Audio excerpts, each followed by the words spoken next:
آپ تو وہاں جا کے خود مہذب فاتح بن گئے نا. فتح تو مسلمانوں نے کیا نہیں ہے. جب آپ فتح کر لیں گے میں آپ کے بارے میں کہوں گا آپ مہذب فاتح. لوگوں نے جب تبصرہ کیا کہ بھائی یہ تو بزدلانہ اقدام ہے, اس موقع پہ قرآن مجید نے کیا کہ فتح مبین کی نوید ہے. تو یہ چیز کہ جی آپ آخرت کے لیے سب کچھ کرتے ہیں, آخرت کے لیے جو آپ نے دنیا میں کرنا ہے اگر تو دین کے مطابق کرنا ہے تو دین کا مزاج تو یہ ہے, اور اگر آپ نے جنونیت کے تحت کرنا ہے, فاشسٹ جس طرح لوگ کرتے ہیں اس طرح کرنا ہے, تو وہ آپ کریں. کر کے آپ نے دیکھ لیا, مذہب کا نام مت لیں اس کو. جب آپ مذہب سے لیبل کرتے ہیں تو مذہب جب آئے گا درمیان میں تو اخلاقیات کو بھی لے کر آئے گا. وہ سب سے پہلے پوچھے گا نان کمبیٹنٹس پہ ہاتھ کیسے اٹھایا تم نے, پھر وہ یہ چیز بھی لے کے آئے گا تم نے معاہدات کیے ہیں, ان معاہدات کی پیروی کی ہے. پہلے ان معاہدات کو اعلانیہ توڑنا پڑتا ہے. یہ دلیل پیش کی جا رہی ہے کہ وہاں پر کوئی سویلین نہیں ہے, یہ ایک فوجی چھاونی ہے, اور فوجی چھاونی پہ اگر حملہ کیا تو اس میں کوئی ایسی بات نہیں ہے تو مذہب کے خلاف ہو. ہاں, اس اصول پہ تو پاکستان کے اندر جن لڑکوں نے NCCA میں حصہ لیا ہے ان سب کو بھی طالبان کو مارنے کی اجازت ہونی چاہیے, اس لیے کہ وہ بھی کمبیٹنٹ ہے. کمبیٹنٹ وہ ہوتا ہے جو میدان جنگ میں ہتھیار اٹھا کے آتا ہے. میدان جنگ کے اندر اگر کوئی نرس موجود ہے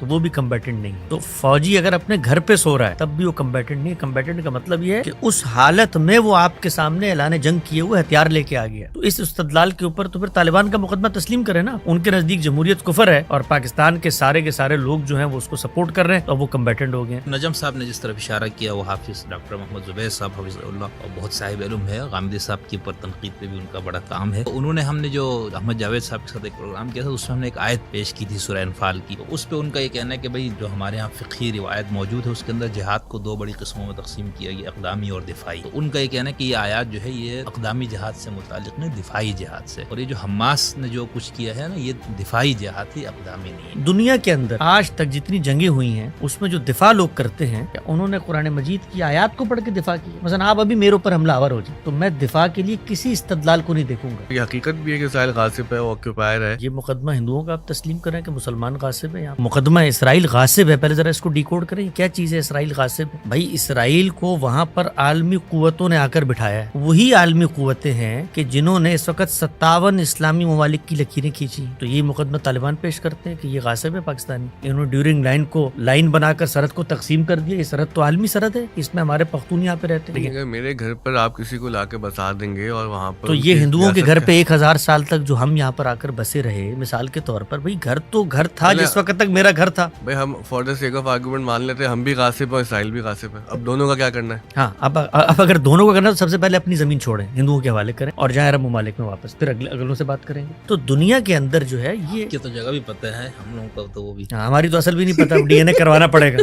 پتہ لگے ہم یہی آریائی نسلوں سے تعلق رکھتے ہیں. یہ جو ہے نا کھڑا ہو جانا, وہی کھڑے کہاں ہوئے پہلے تو یہ بتائیں. وہ جرگمالی چھپانا یہ کوئی چھوٹی بات تو نہیں تھی نا. اب آپ جانتی ہیں کہ ٹیکنالوجی کس قسم کی اسرائیل کے پاس ہے, امریکہ کے پاس ہے, تو ڈھونڈ لیتے ہیں جا کے جرگمالی. تو ہم نے بھی ایک ایبٹآباد میں چھپایا ہوا تھا, یہاں لے گا نا ڈھونڈ کے پکڑ کے. اس میں ہماری تو کوئی بہادری اور کامیابی نہیں ہے. یعنی اس کے بعد کیا ہم لوگ بہت دلیر ہو گئے. وہ 12 سال تک وہاں ڈھونڈ رہا تھا افغانستان میں, وہ ہمارے یہاں محلے سے مل گیا. تو اس میں ہماری دلیری اور بہادری کیا ہے؟ منہ چھپاتے ہوئے پھرتے ہیں, ہمیں پتہ ہی نہیں تھا جی کیا ہو گیا. میں نے آپ کے پروگرام میں آج سے 2 سال پہلے کہا تھا کہ دنیا کی تاریخ میں جب فتح ملتی تھی تو آپ کی ماں, بہن, بیٹیوں کو لونڈی بنایا جاتا تھا اور اس کے بعد وہ آپ کی باج گزار ہوتی تھی, ان کی تقدیر کا فیصلہ کیا جاتا تھا اور آپ لوگ غلام بنتے تھے. یہ دنیا کا عرف ہے, یہ کام ہم نے بھی کیا اور ہمارے ساتھ بھی ہوا. خدا کا شکر ادا کریں کہ یہ جو عالمی قوتیں ہیں کم سے کم یہ اتنی مہذب ہو چکی ہیں کہ یہ آپ کو آپ کے ملکوں میں نہیں خود مختاری دے دیتی ہیں. اس کو ہونے دیتی ہیں کہ آپ ترکی بنا لیں, آپ ملیشیا بنا لیں, اور ہم اس کے مقابلے میں کہاں کھڑے ہیں کہ شوکت کفر کا خاتمہ کرنا ہے. آپ کی اسی بات سے مہذب فاتح والے وہ ترکیب سے ایک بھونچال کھڑا ہو گیا تھا. تقریباً آپ نے وہی بات دہرا دی کہ اب سوال تو یہ ہے نا کہ آپ کے سامنے 80,000 مار دیے, 16,000 بچے مار دیے, اور کیسے کیسے مظالم ہوئے, حاملہ خواتین کے ساتھ کیا ہوا, چھوٹے چھوٹے بچوں کے ساتھ کیا ہوا. تو ہم اب یہ تو نہیں کہہ سکتے کہ بھائی چونکہ 2000 سال پہلے وہ غلامی کا زمانہ تھا اور لونڈیاں بناتے تھے اور غلام بناتے تھے, تو ٹھیک ہے وہ بڑا ظلم تھا. اس کے جو اگر ہم تناظر میں دیکھیں تو یہ بہت چھوٹا ظلم لگ رہا ہے, لیکن ہم تو اپنے عہد کو دیکھیں گے نا. اب ہمارے عہد کے اندر جو اتنا بڑا ظلم ہوا ہے اس کی کوئی مثال نہیں ملتی. تو یہ کیسی تہذیب ہے؟ آپ کے بارے میں کہا جاتا ہے کہ اسرائیل کی مذمت نہیں کرتے. سیدنا حسین کو اگر یہ محسوس ہوتا تھا کہ جو حکومت وقت ہے وہ استبدادی ہے اور وہ کھلے کفر کا ارتکاب کر رہی ہے, اس صورت میں ان کو یہ دینی جواز مل جاتا ہے کہ وہ سرحدوں پہ جائیں, ایک پیرلل حکومت تشکیل دیں اور اس کے بعد اپنی صلاحیت کا جائزہ لیتے ہوئے اقدام کر دیں. اور پھر اقدام کے بارے میں جو بھی معاملہ ہوگا وہ دیکھا جائے گا وقت کے ساتھ. لیکن ہم نے یہ دیکھا کہ جو کچھ انہوں نے کیا ہے یہ اس سطح کی کوئی بغاوت نہیں تھی, یہ اس سطح کا کوئی اقدام نہیں تھا. ان کو ایک علاقے کے لوگوں نے اپنی حمایت کا یقین دلایا ہے, وہ اس علاقے میں جا کر جائزہ لینا چاہتے تھے, اس سے زیادہ کچھ نہیں کرنا چاہتے تھے. جب وہ گئے ہیں جو وقت کی حکومت ہے وہ تو اس جائزے کو بھی بغاوت پہ معمول کرے. اس نے وہی استبدادی استبدادی رویہ اپنایا جو استبداد اپناتا ہے. لیکن اس موقع پر کیا ہوا, ان کا جو مکالمہ تاریخ کے اندر نقل ہوتا ہے, انہوں نے یہ کہا کہ میں تو اعلاء کلمت اللہ کا جہاد کرنے جا رہا ہوں. جو 3 آپشن سامنے آئے ہیں وہ تو تاریخ کے دریچوں میں موجود ہے نا. امام علی مقام امام حسین علیہ السلام کے اقدام سے متعلق تو کئی تعبیرات ہیں نا. خود شیعوں میں اس کی 8 سے 10 تعبیرات ہے کہ کیوں امام نے قدم اٹھایا, کیونکہ ہر تعبیر کے اوپر اعتراضات ہے. اور اہل سنت کے یہاں بھی 2 سے زائد تعبیرات ہے کہ امام کا یہ قدم کیا تھا. ایک تو وہ جو حسین الیاس صاحب نے بیان فرمایا, اور ایک دوسرا جو آپ بتا رہے ہیں معاہدہ والا, اور تیسرا اس کے اوپر مطلب کچھ لوگوں نے جو اسلامی حکومت وغیرہ کے جو جدوجہد کرنے والے وہ سب اسی کو لیتے ہیں. یا جب بھی یہ بحث حماس والی ہماری جب دلائل کے اختتام پہ پہنچتی نا, تو میرا تجربہ یہی رہا کہ وہ یہیں پہ بات آتی ہے. ہاں, لیکن اس میں جو اصل سوال ہے وہ یہ کہ ذرا پوچھا جائے نا کہ وہ معاہدے کی کاپی کہاں ہے جس کو بنیاد بنا کر ایک پوری کی پوری عمارت تعمیر کی کاپی کہاں ہے اس. نہیں, وہ امام حسن علیہ السلام سے جو امیر معاویہ کا ہوا تھا وہ تو سب ہوا تھا. اس کی کوئی تاریخ کا مسلمہ دستاویزی ثبوت ہے جس کے اندر یہ شرط طے کی گئی ہو. یہی معاہدات تھے جن کے تحت جس وقت صلح ہوئی ہے, تو یہی اہل بیت ہیں جن کے وظائف مقرر کیے گئے ہیں. 5 ملین درہم دینار ان کو ملتے تھے. اسی فاسق ظالم حکمران سے جس کے بارے میں آپ آج باتیں کرتے ہیں, وہ لیتے ہوئے تو ظاہری بات ہے وہ آمدن ظالم نے ان کا پورا حق اقتدار غصب کیا, تو اب اگر ادھر سے کچھ ملتا تھا تو ان کو اپنا حق مل رہا تھا نا. مطلب حق سے بہت کم مل رہا اگر یہ مان بھی لیا. اچھا, کیا حق ہے یہ, مطلب مثال کے طور پہ دینی لحاظ سے کون سا حق طے ہوا ہے جس کے تحت آپ کو پیسے ملے؟ حضور کی آل اولاد کے لیے جو نان نفقے کے سارے ذمہ داری, وہ تو بیت المال کی نان نفقے کی ذمہ داری تھی نا. جو معاہدے میں لین دین ہوئی ہے وہ سیاست کے اصولوں پر ہوئی ہے, وہ ایسا نہیں ہوئی ہے مثال کے طور پہ نان نفقے کے لیے آپ پیسے دے دیں. اس میں لاکھوں درہم دینار باقاعدہ جا کے وصول کیے جاتے ہیں. اس میں اب انہوں نے بات کی اس کی ریسیونگ تاریخ میں ملتی ہے اس طرح سے جیسے اس کی ریسیونگ اسی طرح ملتی ہے جیسے معاہدہ ان کے پاس ہے. ہر سیاسی معاہدہ وہ حالات اور واقعات کا پابند ہوتا ہے. ہمارے یہاں تو ایک تعبیر مذاق بن گئی کہ وعدے قرآن و حدیث نہیں ہوتے. ہمارے صدر صاحب نے کہا تھا, آصف علی زرداری صاحب نے کہا تھا, مرد حر آصف علی زرداری صلی اللہ تعالی. یہ انہوں نے ایک بات کی تھی. یہ بات آپ لوگوں کے فکر پر اگین ایک یہ چارج ہے کہ بھئی آپ لوگوں نے جہاد کو تقریباً معطل ہی کر دیا ہے اور بالکل لوگوں کو ایسا سبق سکھا دیا ہے کہ مولویوں کے خلاف روزانہ جہاد کرتے ہیں. ہماری تو پوری فکر ہی جہاد ہے. ہم نے تو جہاد کو ترک کیا. ہم تو ہر وقت جہاد میں, بلکہ ہمارے تو دفاعی جہاد ہے. ہمارے تو لوگوں کو پکڑ کے تو ہمارے تو جہاد پہلے دن سے جاری ہے. ہمارے تو اکابرین کو ہم نے تو وہ بنیادیں رکھ دی ہیں کہ مخاصمت کی, کہ اب ہمارے ساتھ تو ہر وقت جہاد ہوتا رہے. ہمارے تو اکابرین نے ہجرت کی ہے اس جہاد کی وجہ سے. کہ وہ آپ کی ہجرت پر بھی لوگ سوال اٹھاتے کہ تو کیا عربی کا مقولہ ہے کل شیء یرجو الی اصلہ, کہ یہ تو اردو کا بھی ہے, پہنچی وہیں پہ خاک جہاں کا خمیر تھا. پنجابی میں بھی وہ تو آپ ایک. السلام علیکم. آج ہمارے ساتھ حسن الیاس صاحب اور شمس الدین حسن چگری صاحب موجود ہیں. حسن بھائی السلام علیکم. وعلیکم السلام جناب, خیریت سے؟ پچھلے پوڈ کاسٹ کی یادیں ابھی ہماری ختم نہیں ہوئی کہ ہم نے ایک دفعہ پھر آپ کو زحمت دی. بہت شکریہ. بہت عنایت. اچھا, اب دیکھیں اس وقت جو مسئلہ زیر بحث ہے اور بہت زیادہ ہی زیر بحث اب تو, اور اس میں ہمارے پلیٹ فارم سے بھی کچھ گفتگو اس طرح کی گئی ہے کہ وہ اس پہ کافی تنقید بھی ہو رہی ہے, تحسین بھی ہو رہی ہے. ظاہر ہے کہ جس کا جو نقطۂ نگاہ ہے وہ اس کو پیش کر رہا ہے. تو ہم آپ سے یہ جاننا چاہتے ہیں کہ جو پوری بحث ہے یقیناً آپ کے سامنے ہے, اور اس میں حماس کے حوالے سے جو سب سے اہم سوال جو مجھے لگتا ہے وہ یہی ہے کہ جو 7 اکتوبر کی جو کارروائی تھی, کیا یہ کوئی دینی جواز رکھتی ہے یا کوئی مذہبی جواز رکھتی ہے؟ کیونکہ ہمارے مسلمانوں کی نفسیات تو یہی ہے کہ اس وقت ہم غلامی اور محکومی میں وقت ضرور گزار رہے ہیں, لیکن اس غلامی سے نکلنے کے لیے کوئی عملی اقدام تو اٹھانا پڑے گا, کچھ تو کرنا پڑے گا کہ ہم اس غلامی کی زنجیر کو توڑ کے آگے بڑھیں وغیرہ وغیرہ. تو آپ جب اس کو مذہبی تناظر میں, خالصتاً مذہبی تناظر میں اس حملے کو دیکھتے ہیں, تو آپ کو کوئی اس کی توجہ نظر آتی ہے؟ دیکھیں, دنیا میں جو حقائق ہمارے سامنے آتے ہیں ان کا تجزیہ کرنے کے 2 پہلو ہیں. پہلا تو یہ ہے کہ آپ اسی جذباتی رمق کے اندر بہتے ہوئے اپنے حق کو استعمال کرنے کی بحث کریں اور کہیں کہ بھئی یہ استبداد ہمارے اوپر مسلط ہو گیا تھا, تاریخی اعتبار سے یہ سرزمین ہماری ہے, لہٰذا ہم کوشش کر کے اس کو واگزار کروائیں گے. دوسرا طریقہ یہ ہوتا ہے کہ جو اقدامات کے نتائج نکلے ہیں اس کی ریورس انجینئرنگ کی جائے اور یہ دیکھا جائے کہ یہ جو کچھ آپ کو حاصل تھا ان اقدامات کے نتیجے میں اس میں اضافہ ہوا یا کمی ہوئی. میرے نزدیک اس معاملے میں جو دینی بحث ہے وہ ایک پہلو سے تو بہت اہمیت کی حامل ہے کہ اللہ تعالیٰ نے ہمیں اپنی کتاب میں بتایا ہے کہ جب تم اقدام کرنے کے لیے جا رہے ہو تو دین کبھی بھی آپ سے کوئی ایسا مطالبہ نہیں کرتا جو علم اور عقل کے استدلال سے ماورا ہو. مثلاً یہ کہ میں اکیلا شخص کھڑا ہوا ہوں، میرے سامنے کسی برائی کا ارتکاب ہوتا ہے، برائی کا ارتکاب مسلمہ حقیقت ہے، دین جب بھی مجھے اس برائی کے بارے میں کسی رد عمل کی ہدایت دے گا تو ایک اصول دین میں زیر بحث ہے، وہ یہ ہے کہ آپ کو آپ کی استطاعت سے بڑھ کر دینی لحاظ سے کسی چیز کا مکلف نہیں ٹھہرایا جاتا۔ میرے سامنے 5000 لوگ مل کے کوئی توہین کا کام کر رہے ہیں، کوئی خلاف اسلام کام کر رہے ہیں، مجھے یہ حق تو حاصل ہے کہ میں اس کو روکوں، لیکن میرا یہ جو حق کو ایکسرسائز کرنے کا عمل ہے کہ دین نے مجھے اس کا مکلف ٹھہرایا ہے، تو ہم لوگ یہ بتاتے ہیں کہ اس ضمن میں جو کچھ روایتیں آپ پڑھتے ہیں، جو قرآن مجید کا استدلال ہے، وہ سب کا سب دائرہ اختیار سے متعلق ہے۔ اگر آپ کے دائرہ اختیار میں ہے، قوت، استطاعت، طاقت ہے، تو آپ یہ کام کر ڈالیں، ہاتھ سے کر سکتے ہیں ہاتھ سے کریں، زبان سے کر سکتے ہیں زبان سے کریں۔ یہ جو تدریج خود روایت کے اندر آئی ہے، یہ ہمیں یہ بتاتی ہے کہ یہ ایمان کی ادنا صورت ہے۔ خود رسول اللہ صلی اللہ علیہ وسلم نے فرمایا نا کہ ذالک اضعف الایمان، اگر تم کوئی چیز ہاتھ سے نہیں روک سکتے، زبان سے روکو، زبان سے دل میں برا جانو۔ سوال یہ ہے کہ ایک چیز کی میں طاقت اور قدرت ہی نہیں رکھتا، میرے سامنے 50 پہلوان آگے ہیں، تو میں تو ان سے لڑنے کی طاقت نہیں رکھتا، تو یہ میرے ایمان کی کمی کا باعث کیسے بن سکتی؟ تو خود روایت پہ غور کرنے سے واضح ہو جاتا ہے کہ میں طاقت اور قدرت رکھتا تھا، ان لم یستطع کے الفاظ آتے ہیں، رکھتا تھا، پھر بھی میں نے یہ کام نہیں کیا، تو یہ ایمان کی کمزوری کی باعث بنتی ہے۔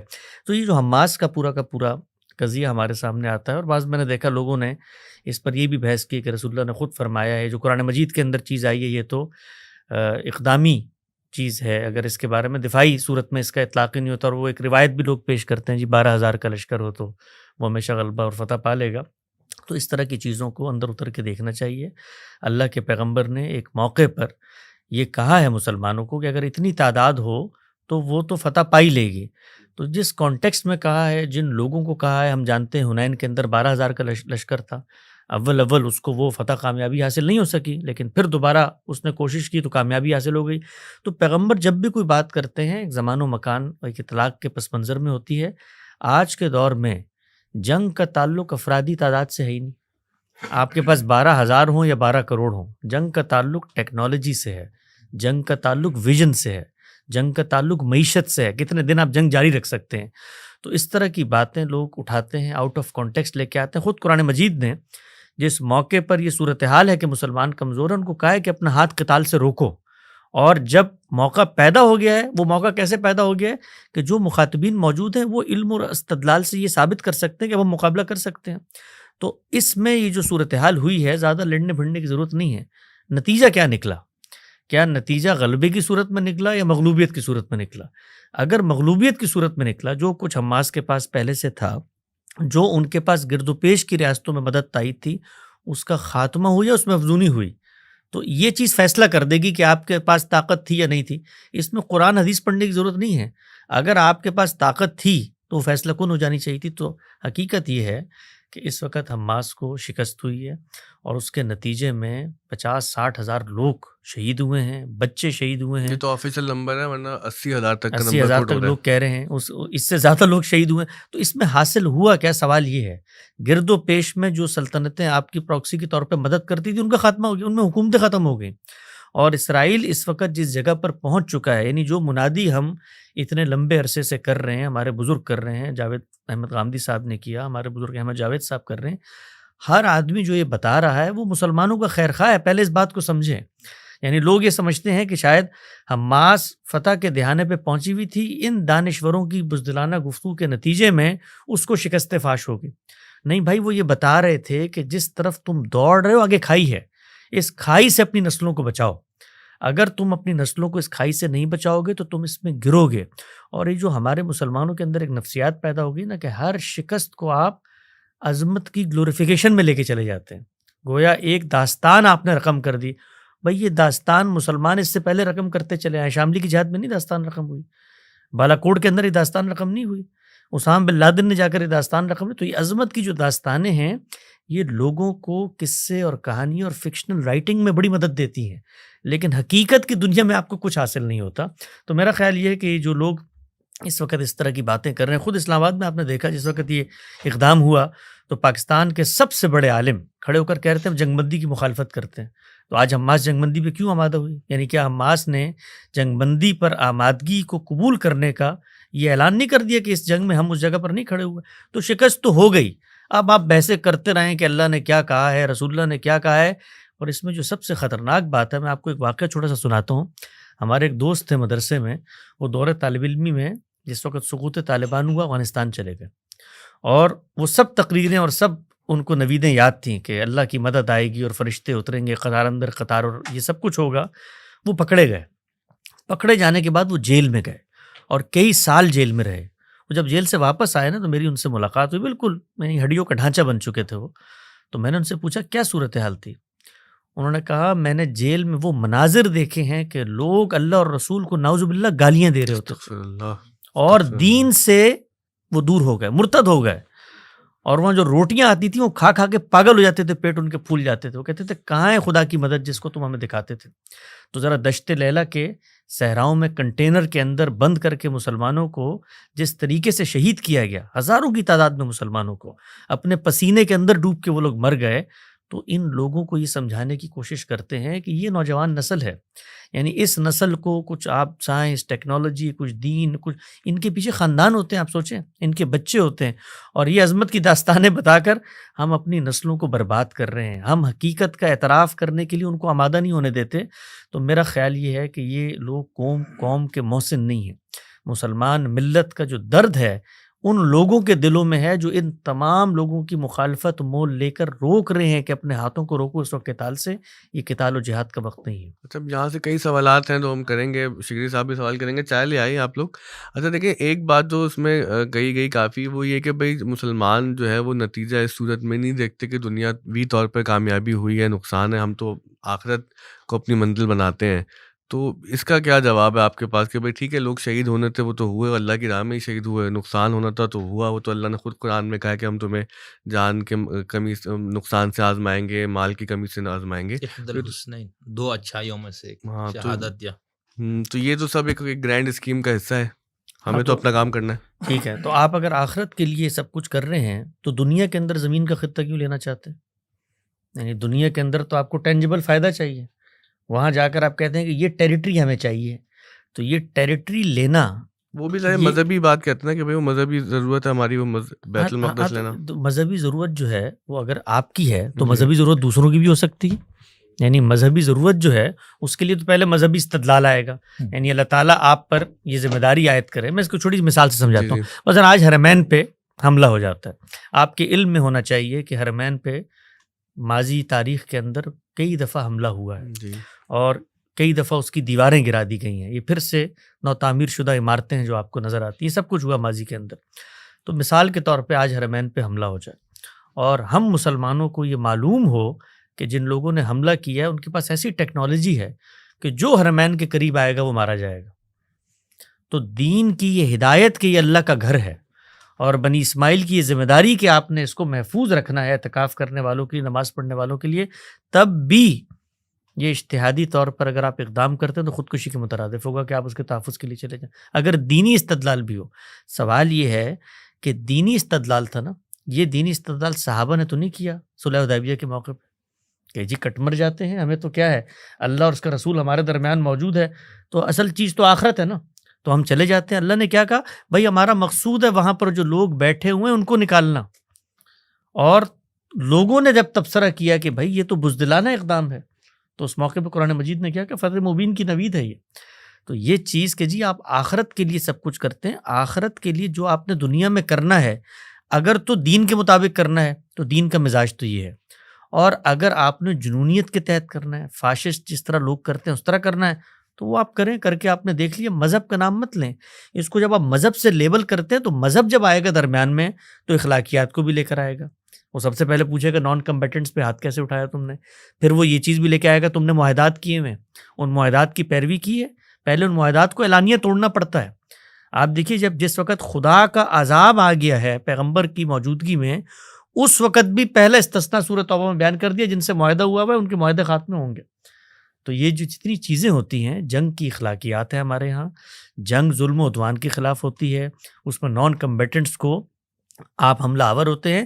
وہاں پر بھی قرآن مجید نے بتا دیا ہے کہ اگر میدان جنگ میں، عین میدان جنگ میں، یہ بحث ہمارے ہو رہی ہے نا کہ جی جن لوگوں کو حماس نے وہاں پر اغوا کیا وہ تو ان لوگوں کو ووٹ دیتے تھے اور ان کو پیسہ نہیں، دیتے اس سے تھے. آگے بھی ایک بات ہو رہی ہے، وہ یہ کہ اسرائیل میں 18 سال سے عمر جتنے لوگ ہیں وہ سب ملٹری ٹریننگ حاصل کرتے ہیں، یا وہ بالجبر ان کو ملٹری ٹریننگ دی جاتی ہے. اور اب تو آپ کو پتہ ہے کہ جو آرتھوڈاکس جیوز جن کو استثناء تھا وہ استثناء بھی ختم کر دیا گیا ہے. تو ایک یہ دلیل پیش کی جا رہی ہے کہ وہاں پر کوئی سویلین نہیں ہے، یہ ایک فوجی چھاؤنی ہے، اور فوجی چھاؤنی پہ اگر حملہ کیا تو اس میں کوئی ایسی بات نہیں ہے جو مذہب کے خلاف ہو. ہاں، اس اصول پہ تو پاکستان کے اندر جن لڑکوں نے NCCA میں حصہ لیا ہے ان سب کو بھی طالبان کو مارنے کی اجازت ہونی چاہیے، اس لیے کہ وہ بھی کمبیٹنٹ ہیں. کمبیٹنٹ وہ ہوتا ہے جو میدان جنگ میں ہتھیار اٹھا کے آتا ہے. میدان جنگ کے اندر اگر کوئی نرس موجود ہے تو وہ بھی کمبیٹنٹ نہیں ہے. تو فوجی اگر اپنے گھر پہ سو رہا ہے تب بھی وہ کمبیٹنٹ نہیں ہے. کمبیٹنٹ کا مطلب یہ ہے کہ اس حالت میں وہ آپ کے سامنے اعلان جنگ کیے ہوئے ہتھیار لے کے آ گیا. تو یہ جو تعریفیں اس طرح کی ادنا مماثلتیں تلاش کی جاتی ہیں کہ بھئی مثال کے طور پہ وہ ان لوگوں کو سپورٹ کرتے تھے، اس کے نتیجے میں ہم نے یہ کر لیا، تو اس استدلال کے اوپر تو پھر طالبان کا مقدمہ تسلیم کرے نا. ان کے نزدیک جمہوریت کفر ہے اور پاکستان کے سارے لوگ جو ہیں وہ اس کو سپورٹ کر رہے ہیں تو اب وہ کمبیٹنٹ ہو گئے ہیں. تو یہ جتنی باتیں ہیں، اس طرح کی جو چیزیں ہیں، یہ جواز آپ ان کو کیوں نہیں دیتے؟ یعنی اسرائیل اگر یہی اطلاق کرے کہ بھئی ہم تو ان لوگوں کے خلاف لڑ رہے ہیں جو ایک کمبیٹنٹ تنظیم کے ساتھ نظریاتی وابستگی رکھتے ہیں، وہاں پر تو آپ آتے ہیں بے گناہ عورتوں اور بچوں اور ان کو کر دیا آپ نے، تو یہ مقدمہ وہاں بھی تسلیم کریں. تو اس طرح کی جو باتیں ہیں میرے بھائی یہ چل نہیں سکتی آج کے معاشرے میں.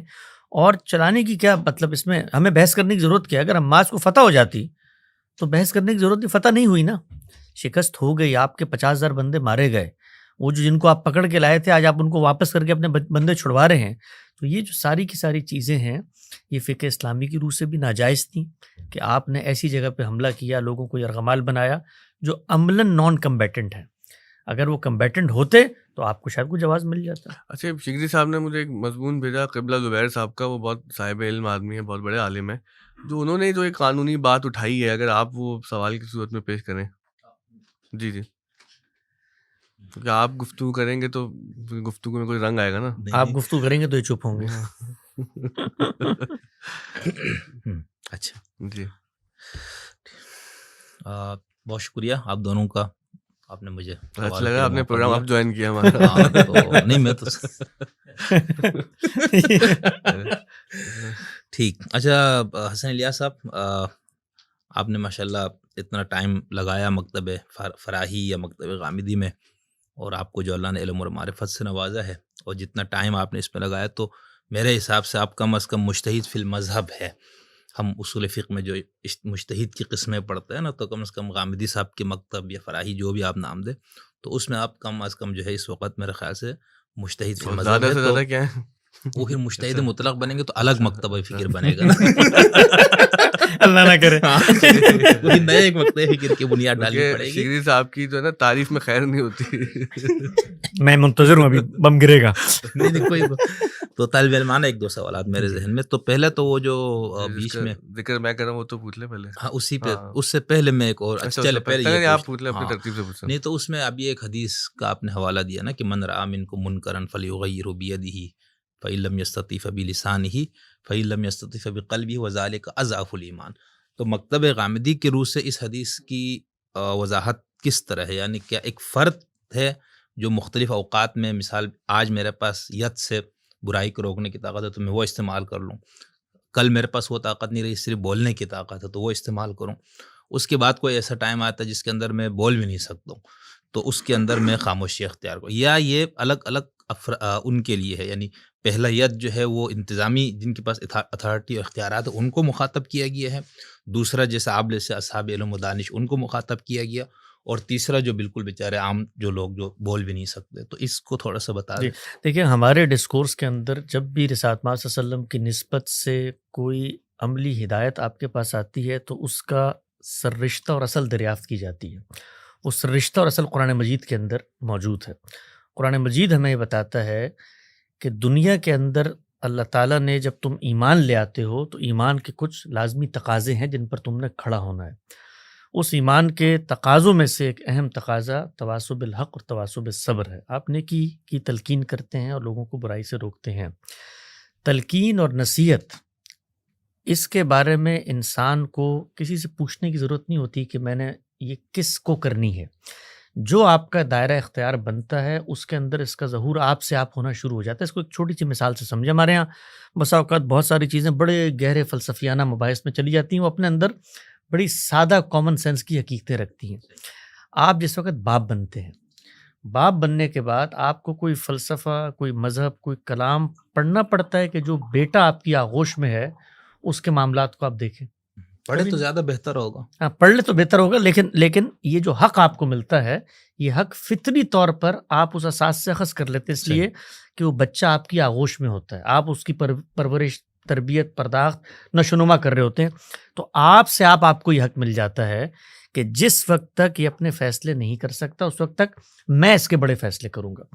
تو یہ جو حقوق اور فرائض کی پوری بحث ہے، یہ ہر انسان اپنی پوزیشن میں رہتے ہوئے خود بخود طے کر رہا ہوتا ہے. اس سے آپ کا ایک دائرہ اختیار بنتا ہے. مثال کے طور پہ میں اس وقت یہاں مہمان کی حیثیت سے آیا ہوں، ان کے کچھ حقوق مجھ پر عائد ہوں گے، میرے کچھ حقوق ان پہ عائد ہوں گے، وہ طے شدہ ہیں. یہ مجھ سے، میرے حق سے آگے بڑھ کے کوئی مطالبہ نہیں کر سکتا، نہ میں کر سکتا ہوں. تو دین اسلام میں یہ طے ہے کہ شریعت کی جو ہدایات آپ کو دی ہیں، پہلی بات تو یہ ہے کہ وہ آپ کو آپ کی استطاعت کی حیثیت سے دی. اگر آپ اس پہ عمل نہیں کر سکتے تو وہ ہدایت آپ سے اڑ جاتی ہے. مثال کے طور پر نماز ہے، آپ نماز کو ادا نہیں کر سکتے تو اللہ تعالیٰ نے آپ کو رخصت دے دی ہے، آپ جمع کر کے پڑھ لیں، آپ قصر کر کے پڑھ لیں. جو نماز کے متعین اعمال ہیں ان پر عمل درآمد نہیں ہو سکتا تو آپ بیٹھ کے نماز پڑھ لیں. تو جو حقیقت ہے اس کے مماثل پر آپ عمل کرنا شروع کر دیتے ہیں. اسی طرح سے جو حرمتیں ہیں ان کا آپ ارتکاب کرنے جا رہے ہیں تو قرآن نے بتا دیا کہ اگر استرار کی کیفیت ہے تو تم حرام کا بھی ارتکاب کر سکتے ہو. تو شریعت نے ہر جگہ پر عملی طور پہ احکام دے کر یہ بتایا ہے کہ جو بھی حکم ہے وہ تمہاری استطاعت سے متعلق ہے. استطاعت اڑ جاتی ہے تو حکم اڑ جاتا ہے. اب یہ جو حکم ہے کہ آپ نے نیکی کی تلقین کرنی ہے، برائی سے لوگوں کو روکنا ہے، یہ ہر انسان سے متعلق ہے. اس میں کچھ ذمہ داریاں اضافی نظم اجتماعی پر بطور دینی ہدایت کی بھی ڈالی گئی ہیں، وہ الگ سے ڈالی گئی ہیں، لیکن ہر انسان اپنے دائرہ اختیار میں یہ کام کرتا ہے. اب روایت کے اندر جب یہ بات آئی ہے کہ آپ اپنے سامنے کوئی برائی ہوتے ہوئے دیکھیں تو اللہ کے پیغمبر ہر ایک کو یہ کہہ رہے ہیں، ایک باپ کو بھی کہہ رہے ہیں، ایک اسکول کے پرنسپل کو بھی کہہ رہے ہیں، ایک وقت کے حکمران کو بھی کہہ رہے ہیں. اب اس نے یہ طے کرنا ہے کہ اس کا دائرہ اختیار کیا ہے. یہ برائی جو ہو رہی ہے کیا اس کے دائرہ اختیار میں ہو رہی ہے؟ مثال میں میرا بیٹا اگر کوئی فحش حرکت کرتا ہے تو یہ میرے دائرہ اختیار میں ہے کہ میں وہاں پر اگر اس کا کان لال کر سکتا ہوں تو کان لال کروں گا، ہاتھ سے روکوں گا.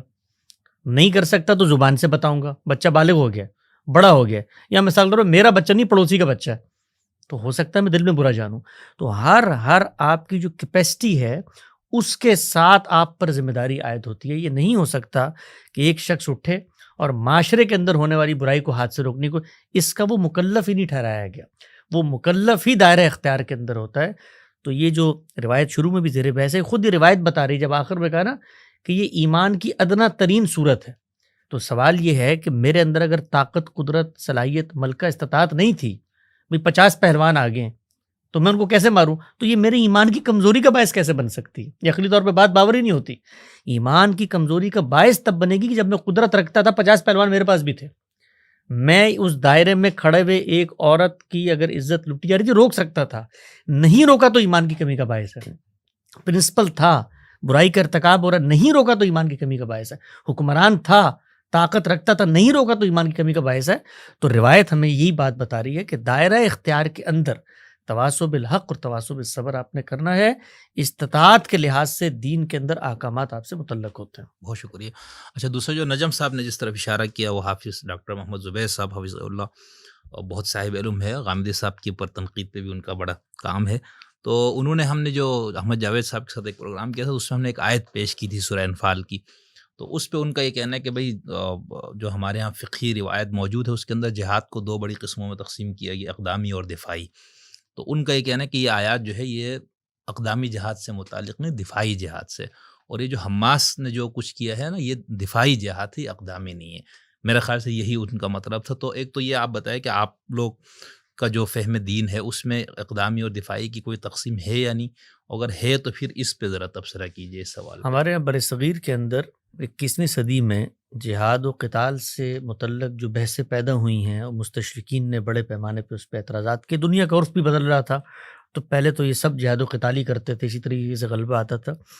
اس پر ایک پورا کا پورا معذرت خواہانہ مکتب فکر ڈیولپ ہوا، جس کی بنیاد اگرچہ ہمیں شبلی کی نظر آتی ہے، لیکن مولانا وحید الدین خان صاحب کے یہاں سر سید کے سر سید کے یہاں بھی تھی، پنیکل پہ آ کے وہ پہنچی ہے، اور انہوں نے اسلام ہی کے پورے تصور جہاد کو دفاعی جہاد سے متعلق کر دیا ہے. دفاعی جہاد میں کرنا کیا ہے، اس کے لیے دین کسی چیز کو سرے سے موضوع نہیں بناتا، اس لیے کہ یہ دین کا معاملہ ہی نہیں ہے، یہ علم اور عقل کا معاملہ ہے. عقل اور علم کے جو مسلمات ہوتے ہیں اس بارے میں دین کو آ کر ابتدائی کوئی ہدایت دینے کی کوشش نہیں کرنی چاہیے، نہ وہ کرتا ہے، اس لیے کہ یہ دین کا اپنا جو دائرہ ہے وہ یہ بتاتا ہے کہ اللہ تعالیٰ نے جس طرح تمہیں وحی دی ہے، اسی طرح علم، استدلال، عقل اور فیصلہ کرنے کی صلاحیت دی ہے. دنیا کے اندر آج تک جتنی جنگیں ہوئی ہیں اس میں جو دفاع لوگ کرتے ہیں کہ انہوں نے قرآن مجید کی آیات کو پڑھ کے دفاع کیا. مثلا آپ ابھی میرے اوپر حملہ آور ہو جائیں تو میں دفاع کے لیے کسی استدلال کو نہیں دیکھوں گا. میرے پاس ایک لاٹھی ہوگی وہ اٹھا کے مار دوں گا، میرے پاس پین ہوگا وہ آپ کو چبھو دوں گا. تو دفاع میں فیصلہ خود انسان کر رہا ہوتا ہے کہ بھئی میرے اندر جو صلاحیت طاقت ہے میں اپنا دفاع کرنا ہے. تو عالمی طور پر دفاعی جہاد کے لیے کسی استدلال کی کوئی ضرورت نہیں ہے. آپ پر ایک حملہ آور ہو گیا ہے، آپ نے اس وقت فیصلہ کرنا ہے کہ کیا کرنا ہے. میں نے جان بچانی ہے، جان بچا کے بھاگ جاؤں گا. اس کو پتھر مار کے مر جانا ہے، مر جاؤں گا. یہ دین موضوع بحث ہی نہیں بناتا. اسی لیے دنیا بھر میں لوگ دفاعی جہاد کرتے ہیں، دفاعی جنگ کہیے اس کو، اس میں وہ کسی سے نہیں پوچھتے. یہاں پر جو معاملہ ہے وہ نوعیت معاملہ کیا ہے؟ وہ نوعیت معاملہ یہ ہے کہ ایک مظلوم طبقہ گھر پہ بیٹھا ہوا تھا، اس کے اوپر حملہ ہو گیا راتوں رات، اب وہ اپنا تحفظ کر رہا ہے. اگر تو یہ صورتحال ہوتی اور اس میں حماس کے 50,000 لوگ شہید ہو جاتے تو ہم یہ بحث نہ کر رہے ہوتے یہاں پہ. یعنی دفاعی جہاد میں ہم ان حدود و شرائط کے قائل ہی نہیں ہیں. وہ تو اقدام کی بات ہو رہی ہے جو قرآن مجید کے اندر بات ہو رہی ہے. تو اقدام کی یہ تقسیم تو انہوں نے ٹھیک کی ہے کہ قرآن میں اقدام زیر بحث ہے، اطلاق غلط کر دیا. یعنی جن لوگوں کے ساتھ یہ معاملہ ہوا ہے وہ دفاع نہیں کر رہے، وہ برسر پیکار ہیں اس قوت کے ساتھ، اس طاقت کے ساتھ. اور اس سے پہلے اس قوت اور اس طاقت کے ساتھ آپ کی 3 جنگیں ہو چکی ہیں. ان جنگوں کے نتیجے میں کچھ رقبہ ان کے پاس ہے، کچھ رقبہ آپ کے پاس ہے. آپ دونوں بے وقت لڑائی اور مخاصمت کی ایک حالت میں، حالت جنگ میں ہیں. اس کے اندر اقدام دیکھا جاتا ہے کہ پہلا کس نے کیا.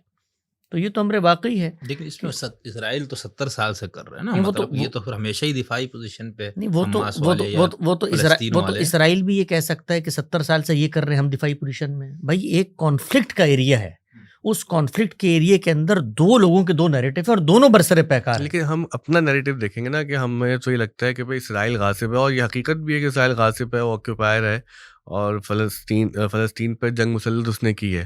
تو اس دلیل سے تو یہ بات نظر آتی ہے کہ پھر یہ دفاعی بات ٹھیک ہے کہ بھائی جنگ تو وہ شروع کر چکے ہیں، وہ 70 سال سے چل رہی ہے، تو اس کے دوران جو ہم کر سکیں گے کریں گے جیسا آپ فرما رہے ہیں. تو یہ مقدمہ ہندوؤں کا آپ تسلیم کریں کہ مسلمان غاصب ہے یہاں پہ؟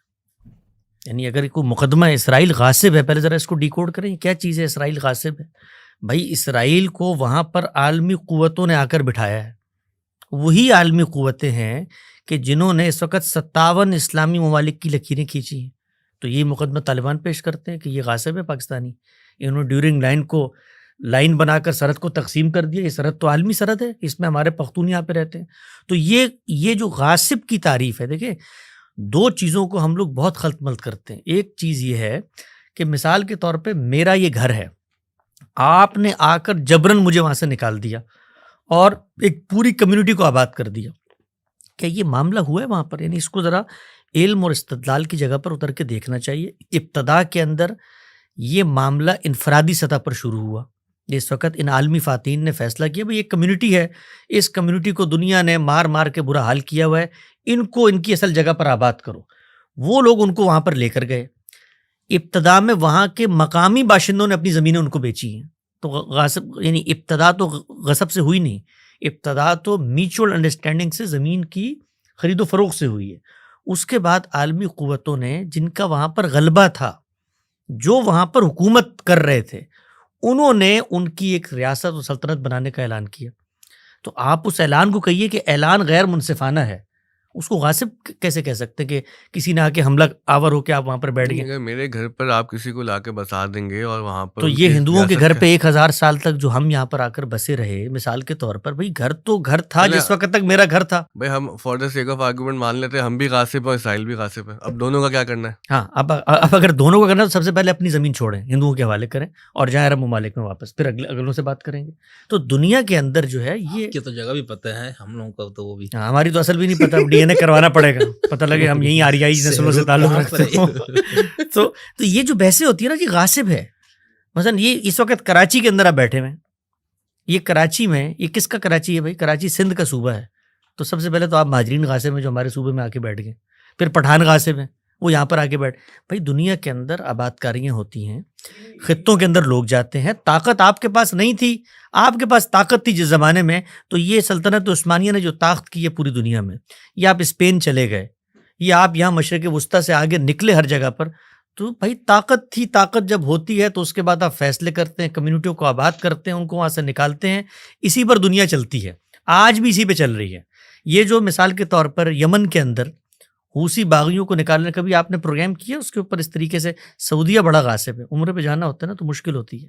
کبھی چین پر کیا ہے غور مسلمانوں پہ کہ وہ غاصب ہے، کبھی پاکستان میں بیٹھ کے کیا بلوچستان کے خطے کے اندر جس طرح خان افقالات کے خلاف آپریشن، وہ غاصب ہے. بھائی طاقت جہاں پر آتی ہے وہ فیصلہ کرتی ہے. طاقت آ گئی، انہوں نے فیصلہ کیا، ایک سلطنت کو وجود پذیر کیا. آپ کے پاس طاقت نہیں ہے، آپ رو رہے ہیں کہ بھئی یہ ہماری آبا کی سلطنت تھی. لے لو واپس یار، آبا کی سلطنت تھی، نہیں لے سکے نا. تو حقیقت کو تسلیم کرو کہ عالمی نظم نے ایک ملک کو وجود پذیر کیا ہے، اسی عالمی نظم نے آپ کو بھی وجود پذیر کیا ہے، اور وہ یہ کہتا ہے کہ یہ جو مقدس مقام ہے اس کو انٹرنیشنل سٹی کا درجہ دو، اپنے اپنے ملکوں میں رہو. تو ہم لوگ یہ جو اس وقت بحث کر رہے ہیں ہمارے مسلمان، مجھے تو کبھی کبھی ان کے اوپر ترس آتا ہے کہ یہ سچ بھی نہیں بولتے. بھائی غاصب کی بات کرو، ذرا اپنا مذہبی نیریٹو نکالو، فقہ کی کتابیں نکالو. آپ یہ کہتے ہو کہ پوری دنیا میں حق کی حکومت اگر کسی کو ہے تو مسلمانوں کو ہے، تو آپ تو پوٹینشیل غاصب ویسے ہی بن گئے.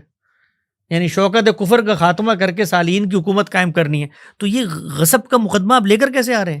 آپ کے تو پوٹینشیل نیریٹو کے اندر ہے کہ پوری دنیا میں ہم نے حکومت کرنی ہے. وہ تو اللہ کی حکومت قائم ہوگی نا. ہاں تو اللہ کے نام پر غصب کریں گے نا آپ، تو پھر اس کو تسلیم کریں. پھر یہ کیوں بات کرتے ہیں آ کر کے جی مثال کے طور پر ایک غاصب قوت وہاں پر آ گئی ہے، کشمیر میں بھی غاصب قوت وہاں پر، چیچنی میں بھی غاصب قوت آ گئی، برما میں بھی غاصب قوت. بھائی عالمی عرف ہے، طاقت ہے، فیصلے کرتی ہے. آپ یہ کہیے کہ ان فیصلوں کو سیاسی بنیاد پہ ہم نہیں مانتے. مثال کے طور پر ہمیں یہ لگتا ہے کہ اسرائیل پورا کا پورا فلسطین ہونا چاہیے، ہندوؤں کو لگتا ہے پورا کا پورا پاکستان ہندوستان کا حصہ بننا چاہیے، کسی اور سلطنت کو لگتا ہوگا کہ وہ اس کا. تو یہ آپ کا مقدمہ ہے نا، اس مقدمے کو علم استدلال کی بنیاد پہ پیش کریں. طاقت ہوگی تو مقدمہ تسلیم ہو جائے گا، طاقت نہیں ہوگی تو نوحہ پڑھتے رہیں گے. غاصب کہیں، چور کہیں، ڈاکو کہیں، اس کو جو بھی کہیں، اس وقت 90% اس خطے پہ اس کی حکومت ہے. اس حکومت کو آپ گرانے میں کامیاب ہو جاتے تو میں بھی آپ کی پیچھے کھڑے ہو کے سلام پیش، نہیں کامیاب ہوئے نا بھائی. وہ غاصب ہے یا غاصب نہیں ہے، طاقت اس کے پاس ہے. اگر اس کو ہم ایک محدود کانٹیکس میں دیکھیں تو جو کالونائزرز کے خلاف دنیا بھر میں اب ایک نفرت پیدا ہوئی ہے. آپ نے دیکھا ہے کہ جو برطانیہ کے حکمران ہیں وہ افریقہ میں جا کے معافیا مانگتے ہوئے نظر آتے ہیں. جو فرینچ سلطنت رہی ہے، جو اسپینش سلطنت رہی ہے، وہاں پر بھی سلسلہ ہے کہ بھئی جو کالونائزرز تھے ان سے ذرا ایک کراہت کا اور اعلان برات کا اظہار ہو رہا ہے. تو ایک طرف تو جو ہماری جدید دنیا ہے وہ یہ سب نفرتوں کا اظہار کرتی ہے، لیکن دوسری جانب جب فلسطین کا قضیہ آتا ہے تو وہ وہاں سے کالونائزر سے محبت پیدا ہو جاتی ہے. نہیں، کالونائزر وہاں پر فلسطین کے اندر تو کوئی عالمی استعمار آ کر نہیں بیٹھا ہوا وہاں آپ نے پر. کہا نا کہ اسی عالمی استعمار نے، مطلب اسی عالمی نظم نے وہ ریاست قائم کی. ہاں تو وہی عالمی ریاست یہ جو افریقہ میں جاتی ہے، باقی ملکوں میں جاتی ہے، وہاں پر وہ معافیا مانگ رہی ہے اپنے ان مظالم کے اوپر. تو ان جو ریاستیں ان کو وجود پذیر کس نے کی ہے؟ یعنی افریقہ کی جو سلطنتیں آپ کو نظر آتی ہیں، لیکن خود مختار ریاست ہے نا وہ. نہیں کوئی خود مختار. دنیا کے اندر یہ لفظ مسلمانوں کو بولتے ہوئے 3 دفعہ توبہ کرنی چاہیے کہ ہم خود مختار رہے. خود مختار ریاست کیا ہوتی ہے بھائی؟ دنیا کے اندر عالمی قوتوں کا غلبہ ہے، انہوں نے نیم خود مختاری آپ کو آپ کے خطوں میں دی ہوئی ہے. ابھی آپ نے دیکھا کہ صدر ٹرمپ نے اعلان کیا ہے غزہ کے حوالے سے، اس کے بعد ہوا کیا ہے؟ آپ خود مختار تھے نا اردن میں، آپ اگلی فلائٹ لے کے واشنگٹن میں پہنچے ہیں اور ان کے روبرو بیٹھے ہوئے ہیں اور وہ کہتے ہیں کہ ہم ہز ہائنس کی آرا کے مطابق قضیے کا فیصلہ کریں گے اور ہم سب جا کے سر جوڑ کے بیٹھتے ہیں. یہ خود مختاری ہے.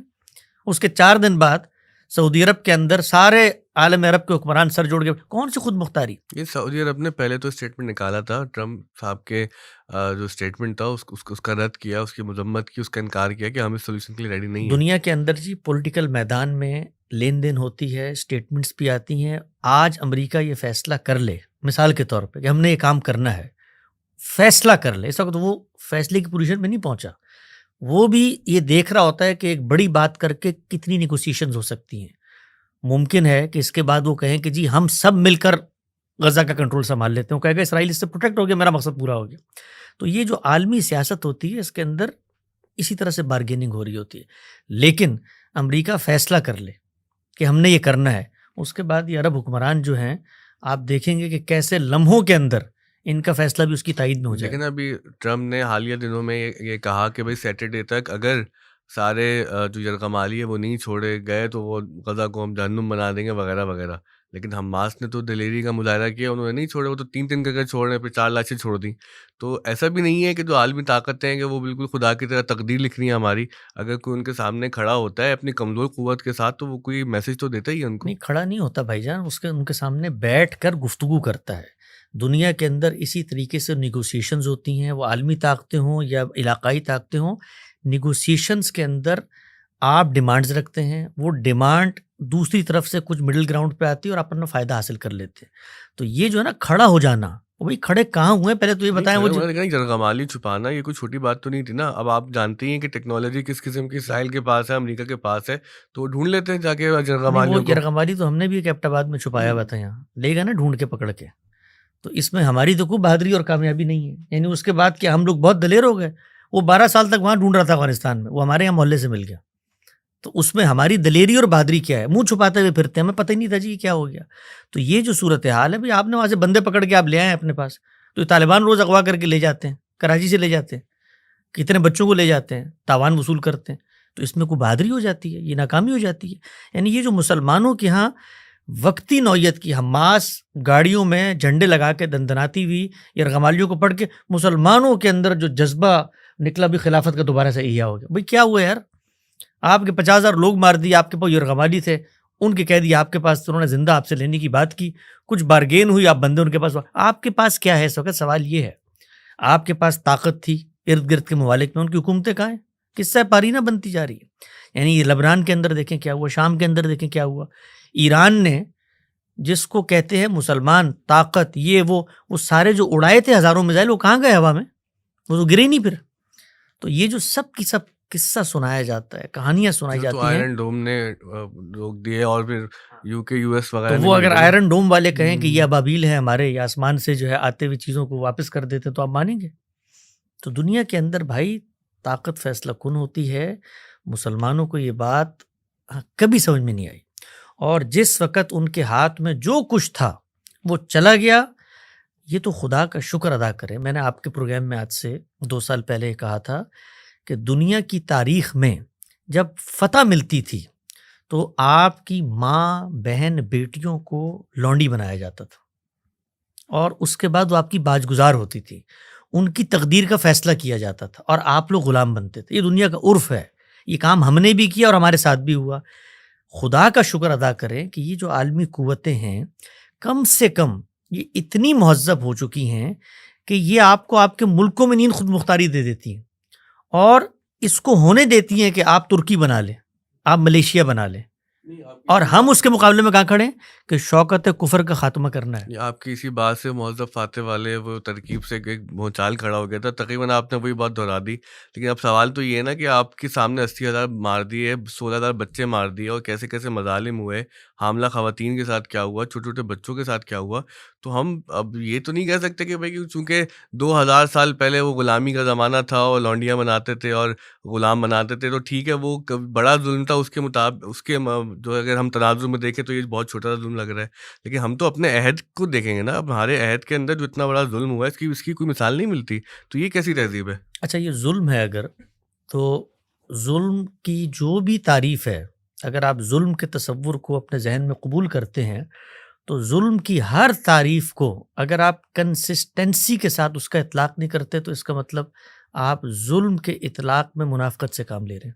اگر یہ ظلم ہے تو سب سے پہلے یہ کہیے کہ حماس نے جن 1200 لوگوں کو مارا وہ بھی ظلم تھا. میں تو کہتا ہوں ظلم تھا. اگر وہ ظلم تھا تو جس وقت ایک ظلم آپ کرتے ہیں اور وہ آپ کی کمیونٹی ہے تو وہ پہلے آپ کے مخاطب بنتے ہیں. ہمارے اندر سے لوگوں نے اس پہ تنقید کی اور تنقید تو کی ہے، تنقید کی ہے، لیکن مسلمانوں کا اس وقت جو عمومی رویہ ہے وہ تو اس کو ظلم مانتا نہیں، وہ تو ظلم نہیں مانتا. وہ اس بات کو مانتا ہے کہ ہمیں ظلم کی اجازت ہے، اس لیے کہ ہم تو مریض کو دوا پلانے جا رہے ہیں، زبردستی بھی پلائی جا سکتی ہے.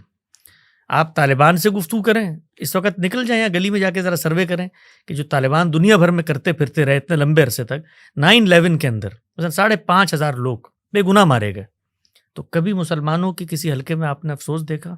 نہیں دیکھا نا. تو ہم لوگ استثناء موجود ہے کہ ہمارے عمومی رویے مسلمانوں کی کی یہی ہیں کہ ہم منتظر رہتے ہیں اور ہم ہر وہ ظلم جو کرتے ہیں اس کے بارے میں گفتگو ہی نہیں کرتے، اور جو ہم پر اس کے نتیجے میں ظلم ہوتا ہے تو بھائی میں تو اسرائیل کو جا کر تب بتاؤں نا کہ جس وقت وہ میری گفتگو سننے کے لیے بیٹھا ہوا وہ کہے کہ بھائی میں آپ کی گفتگو، ظلم تو وہ کر رہا ہے، اس میں کیا شک.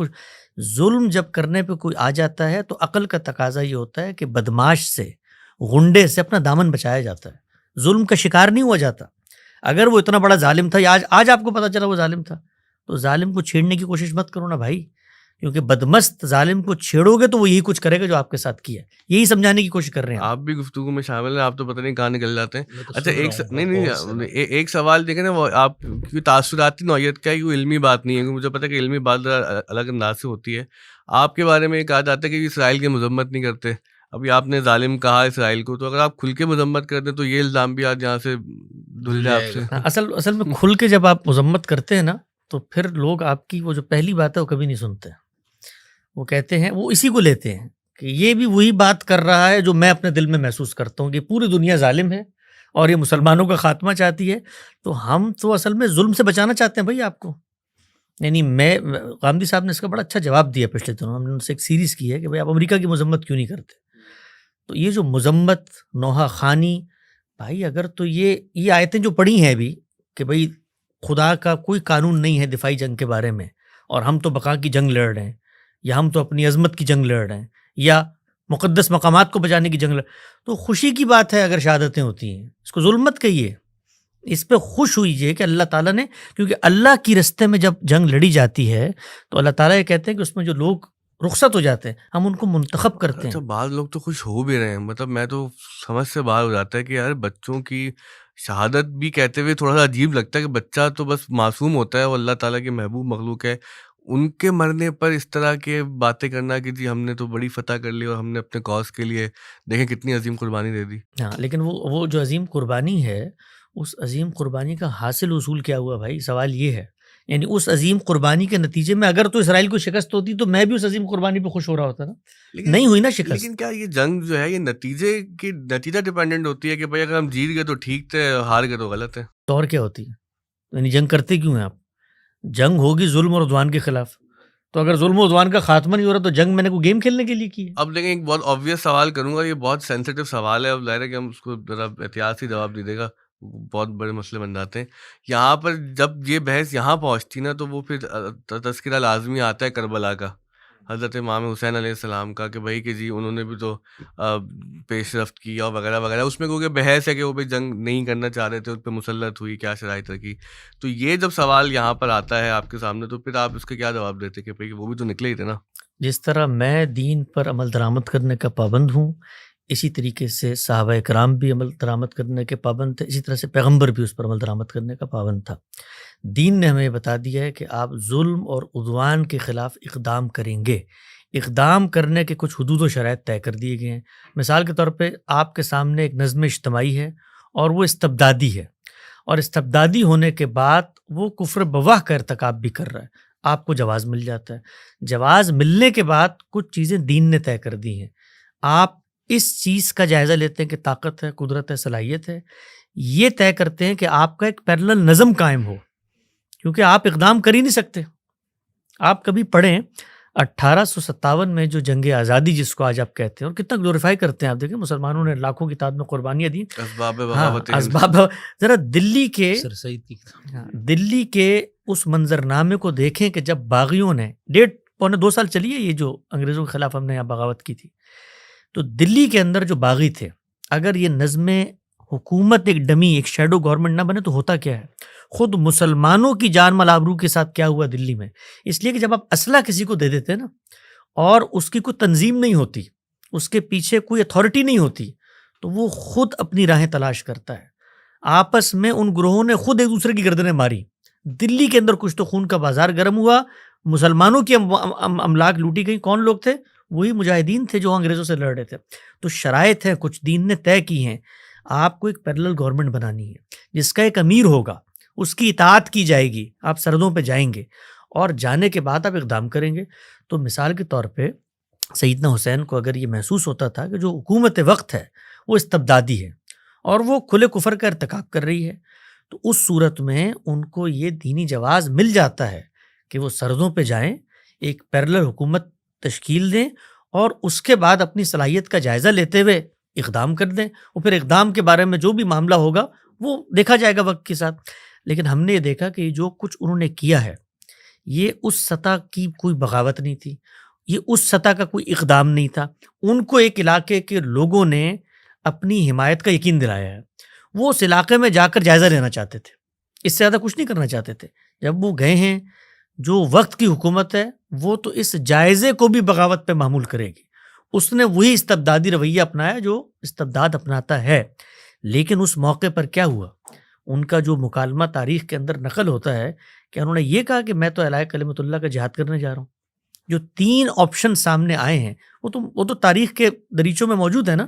تو ان کے اندر کوئی ایسی چیز نہیں تھی جس کو آج مسلمان اٹھا کے بات کر رہے ہوتے. اس میں تو یہ بھی مجھے سرحدوں پہ جانے دو، مجھے واپس جانے دو، یا مجھے اس جگہ پر جانے دو. یہ تینوں چیزیں ہیں. ان کے پاس جو دستاویزات تھے اس کے اندر کہتے ہیں کہ جی وہ قیدیوں کے نام تھے، وہ چھینے گئے. وہاں پر کیا صورت ہوئی؟ تاریخ کی بھول بھلائیاں ہیں، کیلو کال، ہمیں کچھ نہیں پتا کہ موقع کے اندر کیا صورتحال ہوئی. تو سیدنا حسین کا جو اقدام ہے وہ ایک پس منظر میں ہے. ان کے والد صاحب کا تنازع رہا اسی ڈائنیسٹی سے جن کے پاس اقتدار تھا. اس پس منظر میں 2 جنگیں ہو چکی تھیں، ان میں ہزاروں لوگ شہید ہو چکے تھے. ان کی انڈرسٹینڈنگ یہ تھی کہ اقتدار اہل بیت کے سپرد ہونا چاہیے.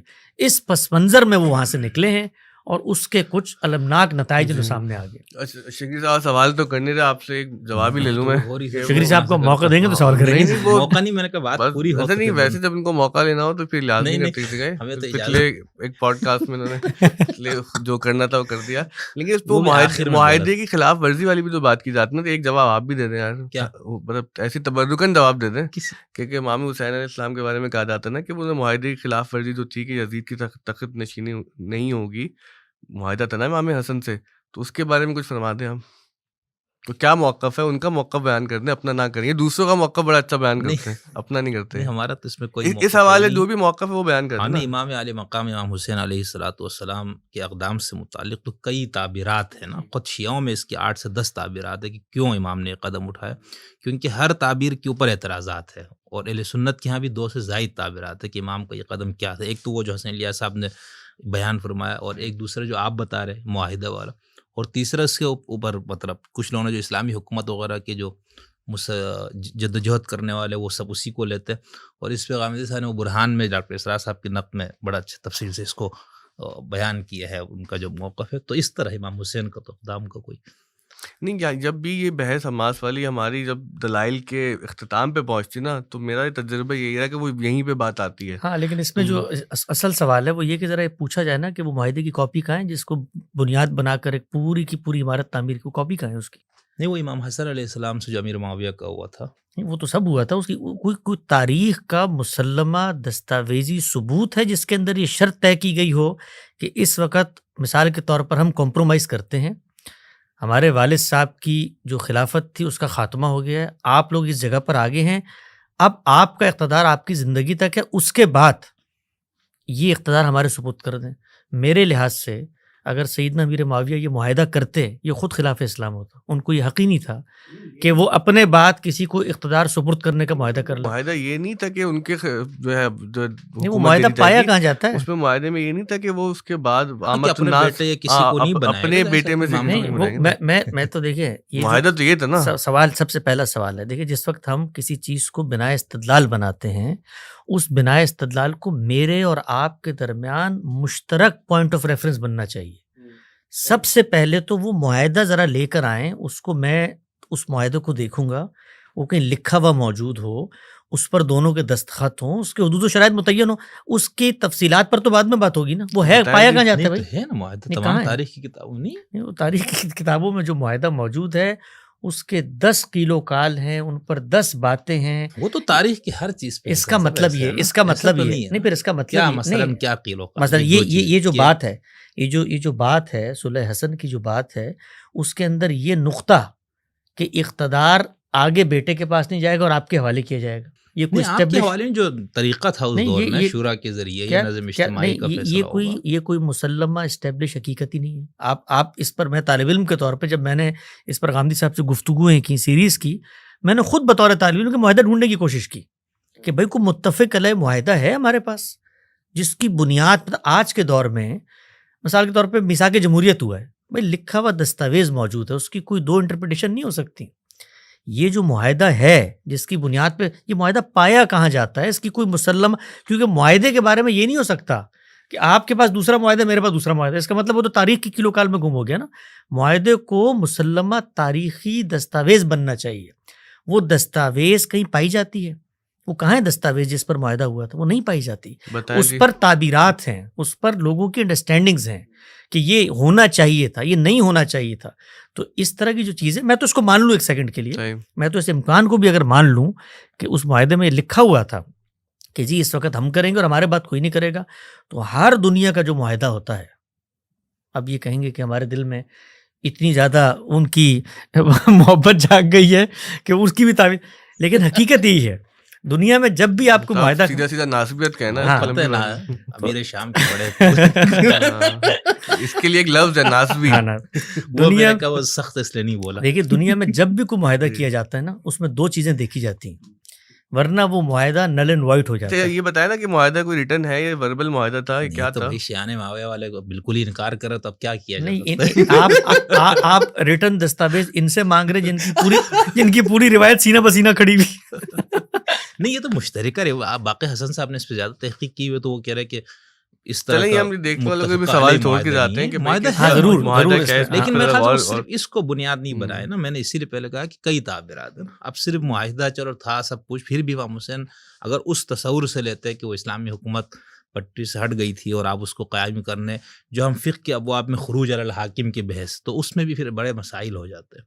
اسی لیے اہل تشیع کا ایک بہت پرانا مقدمہ یہی تھا کہ حکم خدا سے امام نے قدم اٹھایا ہے. اور مطلب اہل تشیع کا تو نظریہ عقیدہ یہ ہے نا کہ امام کا جو بھی حکم یا اقدام ہوگا یا قول ہوگا یا فعل ہوگا, وہ خدا کی اذن سے یا اس کی حفاظت سے ہوگا, اس میں غلطی کا امکان نہیں. معاہدہ بھی انہوں نے خدا کی اذن سے کیا تھا. نہیں, وہ تو ظاہر سے, تو وہ جو اس وقت کی جو بڑی اسٹیبلشمنٹ تھی وہ بہت مضبوط, تو ظاہر سے تو اس میں امام, لیکن خدا سے مضبوط تو نہیں ہو سکتی. انبیاء نے بھی کئی جگہ کمپرومائز کیا نا.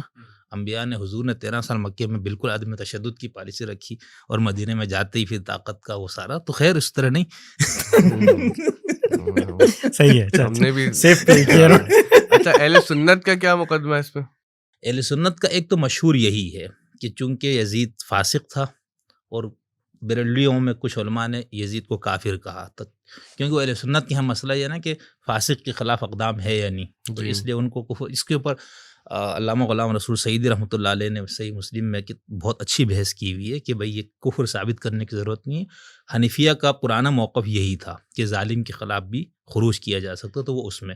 لیکن کچھ لوگ کہتے ہیں نہیں, وہ خروج کے بحث میں نہیں, امام حسین وہ جائزہ لینے یا اس طرح سے گئے تھے. اچھا, میں تفصیل سے یہ بات, میں بس ایک نقطہ بتا دوں کہ یہ دنیا کے اندر جو سیاسی معاہدات ہوتے ہیں ان کو ضرور سمجھنا چاہیے. اصل میں مسلمانوں کو اللہ تعالیٰ نے جس چیز سے سب سے زیادہ محروم کیا ہے وہ یہی سیاسی بصیرت ہے. آپ سیاسی معاملات کو, اس وقت بھی آپ اپنے ملک میں دیکھیں نا, سیاست نہیں ہوتی ہمارے یہاں, وہ حق و باطل کا مارکا ہوتی ہے, اور کہیں پر آسمان سے آئی ہوئی وہی ہوتی ہے جس کے تحت امام معصوم کو اقدامات کر رہے ہوتے ہیں.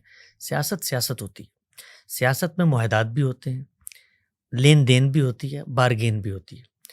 یہی معاہدات تھے جن کے تحت جس وقت صلح ہوئی ہے تو یہی اہل بیت ہیں جن کے وظائف مقرر کیے گئے ہیں.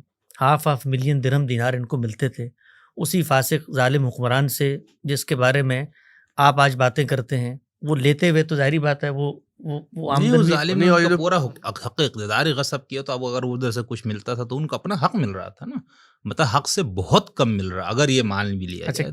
کیا حق ہے یہ, مطلب مثال کے طور پہ دینی لحاظ سے کون سا حق طے ہوا ہے جس کے تحت آپ کو پیسے ملے؟ حضور کی آل اولاد کے لیے جو نان نفقے کی سارے ذمہ داری وہ تو بیت المال کی نان نفقے کی ذمہ داری تھی نا. جو معاہدے میں لین دین ہوئی ہے وہ سیاست کے اصولوں پر ہوئی ہے, وہ ایسا نہیں ہوئی ہے مثال کے طور پہ نان نفقے کے لیے آپ پیسے دے دیں. اس میں لاکھوں درہم دینار باقاعدہ جا کے وصول کیے جاتے تھے. اس میں اب انہوں نے بات کی اس کی ریسیونگ تاریخ میں ملتی ہے اس طرح سے جیسے اس کی ریسیونگ اسی طرح نہیں ملا, اس کی ریسیونگ اسی طرح ملتی ہے جیسے معاہدہ ان کے پاس ہے. یعنی وہ بالکل یہی چیز ہے. باتیں نلن وائڈ ہو گئی. نہیں اصل میں تو یہ سب خدائی فیصلہ ہے نا, خدائی فیصلے میں تو انسان کا اختیار نہیں ہے. اب یہی قدم امام حسن علیہ السلام اٹھاتے تو ان کربلا پہلے ہونا تھا, چونکہ خدا نے طے کیا ہوا تھا یہ سارا کچھ, تو اس لیے بات میں. اور یہی قدم اگر سیدہ عائشہ کی شہادت کی صورت میں جنگ جمل میں سامنے آ جاتا تو یہ پوری کہانی ازواج مطہرات کی طرف سے پیش کی جاتی جس میں دوسری طرف دوسرا فریق کھڑا ہوتا.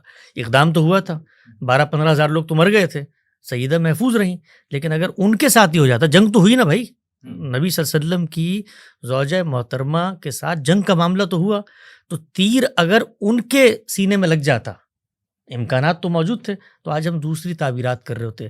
ایک آخری بس میں نقطے کی بات کر دوں معاہدے کے بارے میں, چونکہ آپ نے بات کی ہے. ہر سیاسی معاہدہ 1 منٹ کے لیے مان لیں کہ یہ لکھا گیا تھا کہ جی اس وقت اقتدار ہمارے سپرد ہے, اس کے بعد ہم آپ کو دے دیں گے یا مشورے کے ذریعے جس کو بھی ملنا چاہے مل جائے.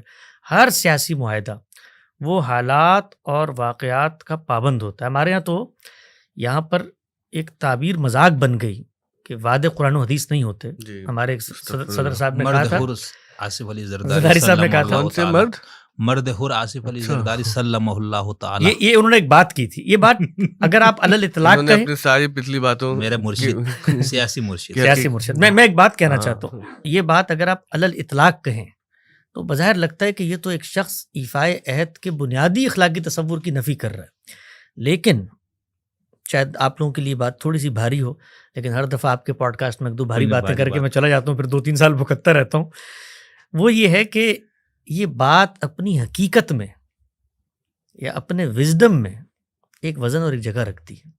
مثال کے طور پہ میں نے آپ سے ایک وعدہ کیا, اب صورتحال یہ پیدا ہو گئی ہے کہ میں اس پر عمل درآمد کرنے کی پوزیشن میں نہیں ہوں, اور آپ آ کر مجھ سے ایفائے عہد کا اصرار کر رہے ہیں. تو یہ جو بات ہے, تو یہ بات یوں نہیں ہے کہ یہ مثال کے طور پہ کوئی پتھر پہ لکیر تھی جو خدا تعالیٰ کا لکھا ہوا. میں انسان تھا, میں نے اپنے حالات و واقعات میں آپ سے ایک معاہدہ کیا. یہ روز جو ہوتے ہیں معاملات قرض کے, ایک شخص کہتا ہے میں آپ کو 6 مہینے میں دے دوں گا, نہیں ہے نا پوزیشن, پیسہ نہیں ہے, کہاں سے دے؟ آپ جا کے اس کو حدیثیں سنائیں, وہ کہے گا بھائی حدیثیں سر آنکھوں پر نہیں دے سکتا. تو یہ جتنے معاہدات ہوتے ہیں, ان معاہدات کے اندر اگر یہ لکھا بھی گیا تھا, پہلا سوال تو میں اس پہ اٹھاؤں گا کہ اگر یہ لکھا گیا تھا تو غلط لکھا گیا تھا. کوئی حق نہیں ہے کسی حکمران کو کہ بعد میں آنے والوں کا فیصلہ کر کے جائے. جب وہ یہ فیصلہ نہیں کر سکتا کہ میرا بیٹا آئے گا, تو پھر اس کو یہ حق بھی نہیں ہے کہ وہ کسی اور کے حق میں فیصلہ کرے. یہ نہیں تھا معاہدہ کہ بھائی کس کو بنایا جائے گا, معاہدہ یہ تھا کس کو نہیں بنایا جائے گا. یہ تو ٹھیک تھا نا. نہیں, یہ بھی اگر وہ کرتا ہے, یہ تو ملوکیت کی بنیاد رکھی جاتی تھی. دونوں باتیں کہی جاتی, معاہدے کی جو روایتیں ہیں اس میں دونوں باتیں کہی, یعنی دونوں ورژن ہیں. ہاں, اس لیے کہ اب جب معاہدے کو آپ پڑھیں گے انشاءاللہ پوڈ کاسٹ کے بعد, تھوڑا سا ماحول کو لائٹ کرنے کے لیے میں آپ کو شعر سناتا ہوں, وہ مرد حر صاحب والے مسئلے پہ, اور کسی مسئلے پہ نہیں سنا رہا میں, کہ تیرے وعدے پر جیے ہم تو یہ جان جھوٹ جانا کہ خوشی سے مر نہ جاتے اگر اعتبار ہوتا. اچھا یہ دیکھیں, گفتگو میں اس لیے کھل کے کر رہا ہوں کیونکہ پہلے مجھے لگتا تھا کہ ہمیں یہ باتیں نہیں کرنی چاہیے, لیکن میرا تجربہ یہ ہے کہ جو ہماری نوجوان نسل ہے نا, وہ انہی باتوں کے زیر اثر ایسے رستوں پر نکل جاتی ہے جو ان کے لیے بھی بہت نقصان دہ ہوتے ہیں, ان کے گھر والوں کے لیے بھی نقصان دہ ہوتے ہیں. آپ نے, ہم نے سب نے اپنے معاشرے میں وہ نوجوان دیکھے ہیں کہ جو گمراہ ہوئے ان قسم کے نعروں اور اس قسم کے بحثوں میں, اور انہوں نے بہت انتہائی اقدام اٹھایا اور جو بہت ہی مہلک ثابت ہوئے.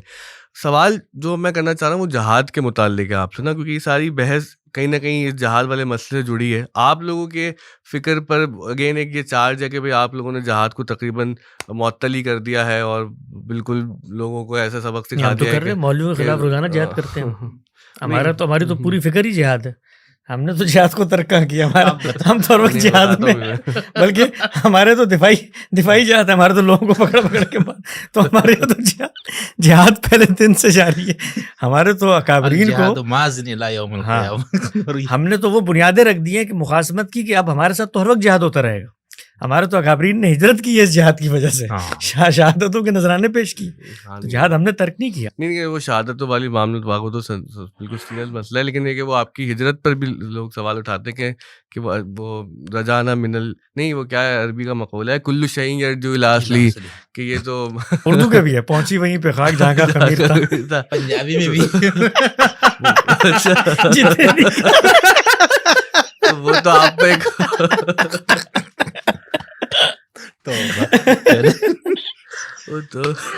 عالمگیر صداقت ہے یہ،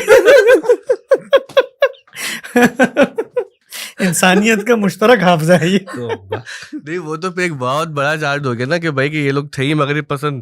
ابھی جہاد والا سوال اس کے بعد کرتا ہوں، پہلے اس کا جواب دینا کہ تو ہجرت کر کے تو فائدہ اٹھایا آپ نے، نقصان تو پیچھے ہم نے تو چلو والوں نے اٹھایا. ہم نے تو ہجرت کر کے فائدہ اٹھایا. یہ جو 10 سال مغرب کی آغوش میں بیٹھ کے عالمی استعمار کی بی ٹیم بن کے افغانستان میں جہاد کر کے آپ نے فائدہ اٹھایا.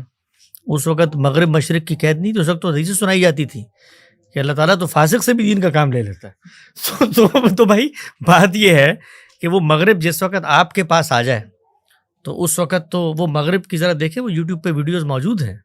وہ جو CIA کا ہیڈ ہے، وہ یہ جو کیمپ ہے وہاں کھڑے ہوئے نعرہ تکبیر لگا رہا تھا، اور اس پہ اللہ اکبر کہتے ہوئے تو مغرب کے دنیا کے خدا پرستو ایک ہو جاؤ کا نعرہ پہ وہ سب تھا. اچھا وہ جہاد والا سوال یہ تھا کہ جو آپ کا نظریہ قانون اتمام حجت، لیکن سر حامد صاحب تو یہاں سے دیکھنا بیچارے، پہلے یہاں سے ملائیشیا، وہاں کتنا 10 سال رہے، پھر اس کے بعد ادھر سے تو ایسا نہیں کہ ہم ڈائریکٹ نہیں پہنچے، مطلب ہاں اس طرح نہیں میرا خیال سے. نہیں میرا سوال، اور وہاں پر زیادہ آزادی ہے بولنے کی، لکھنے کی، وہ بات ملائیشیا اور اس ممالک میں پھر بھی کچھ وہ ہم پچھلے پوڈ کاسٹ والی باتیں کر چکے ہیں. مسلمانوں کو اس پہ کوئی اعتراض نہیں ہونا چاہیے، اس لیے کہ ان کی نظر میں تو پوری دنیا اللہ نے ان کے لیے بنائی ہے. تو مغرب بھی انہی کا ہے، تو چین بھی ان کا ہے، مغرب بھی ان کا ہے، ہر چیز اس کا ہے. تو ان کو تو خوش ہونا چاہیے کہ مسلمان پہلے سے وہاں جا کر آباد ہوگی، جس کو کرم نے فتح کرنا ہے تو ہمیں یہ وہاں پر مدد تائید دیں گے.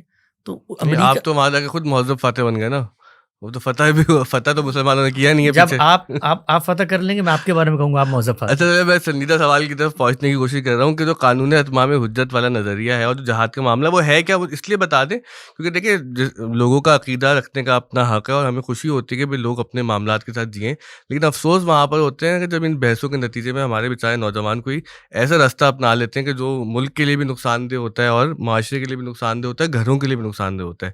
تو جہاد کا کیا تصور اس وقت ٹھیک ہے؟ کیونکہ مجھے یاد ہے جب میں خود ٹین ایجر تھا تو مجھے ڈاکٹر اسرار صاحب کے جو فلسفہ یہ خلافت ہے یہ بڑا اٹریکٹ کیا اس نے مجھے. پھر مودودی صاحب کو بہت پڑھا اور مجھے ایک زمانے میں واقعتاً لگتا تھا کہ مجھے کوئی ایسا قدم اٹھانا چاہیے، کوئی ایسی ایفرٹ کرنا چاہیے کہ جس کے اندر خلافت کا حیا ہو اور میں اپنی زندگی اس میں چاہے قربانی کیوں نہ کر دوں. وہ بعد میں پھر کچھ ظاہر ہے کہ ہمارا صوفی پس منظر بھی ہے، پھر کچھ صاحبان علم سے ایسا تعلق ہوا کہ سمجھ آیا کہ نہیں یہ خلافت والا معاملہ تو ہو نہیں رہا، تو کوئی علمی اور اخلاقی نوعیت سے کام کر کے اپنی زندگی گزاریں کہ آخرت اچھی ہو جائے. تو آپ بات تو میری سمجھ گئے نا بہت اچھے سے.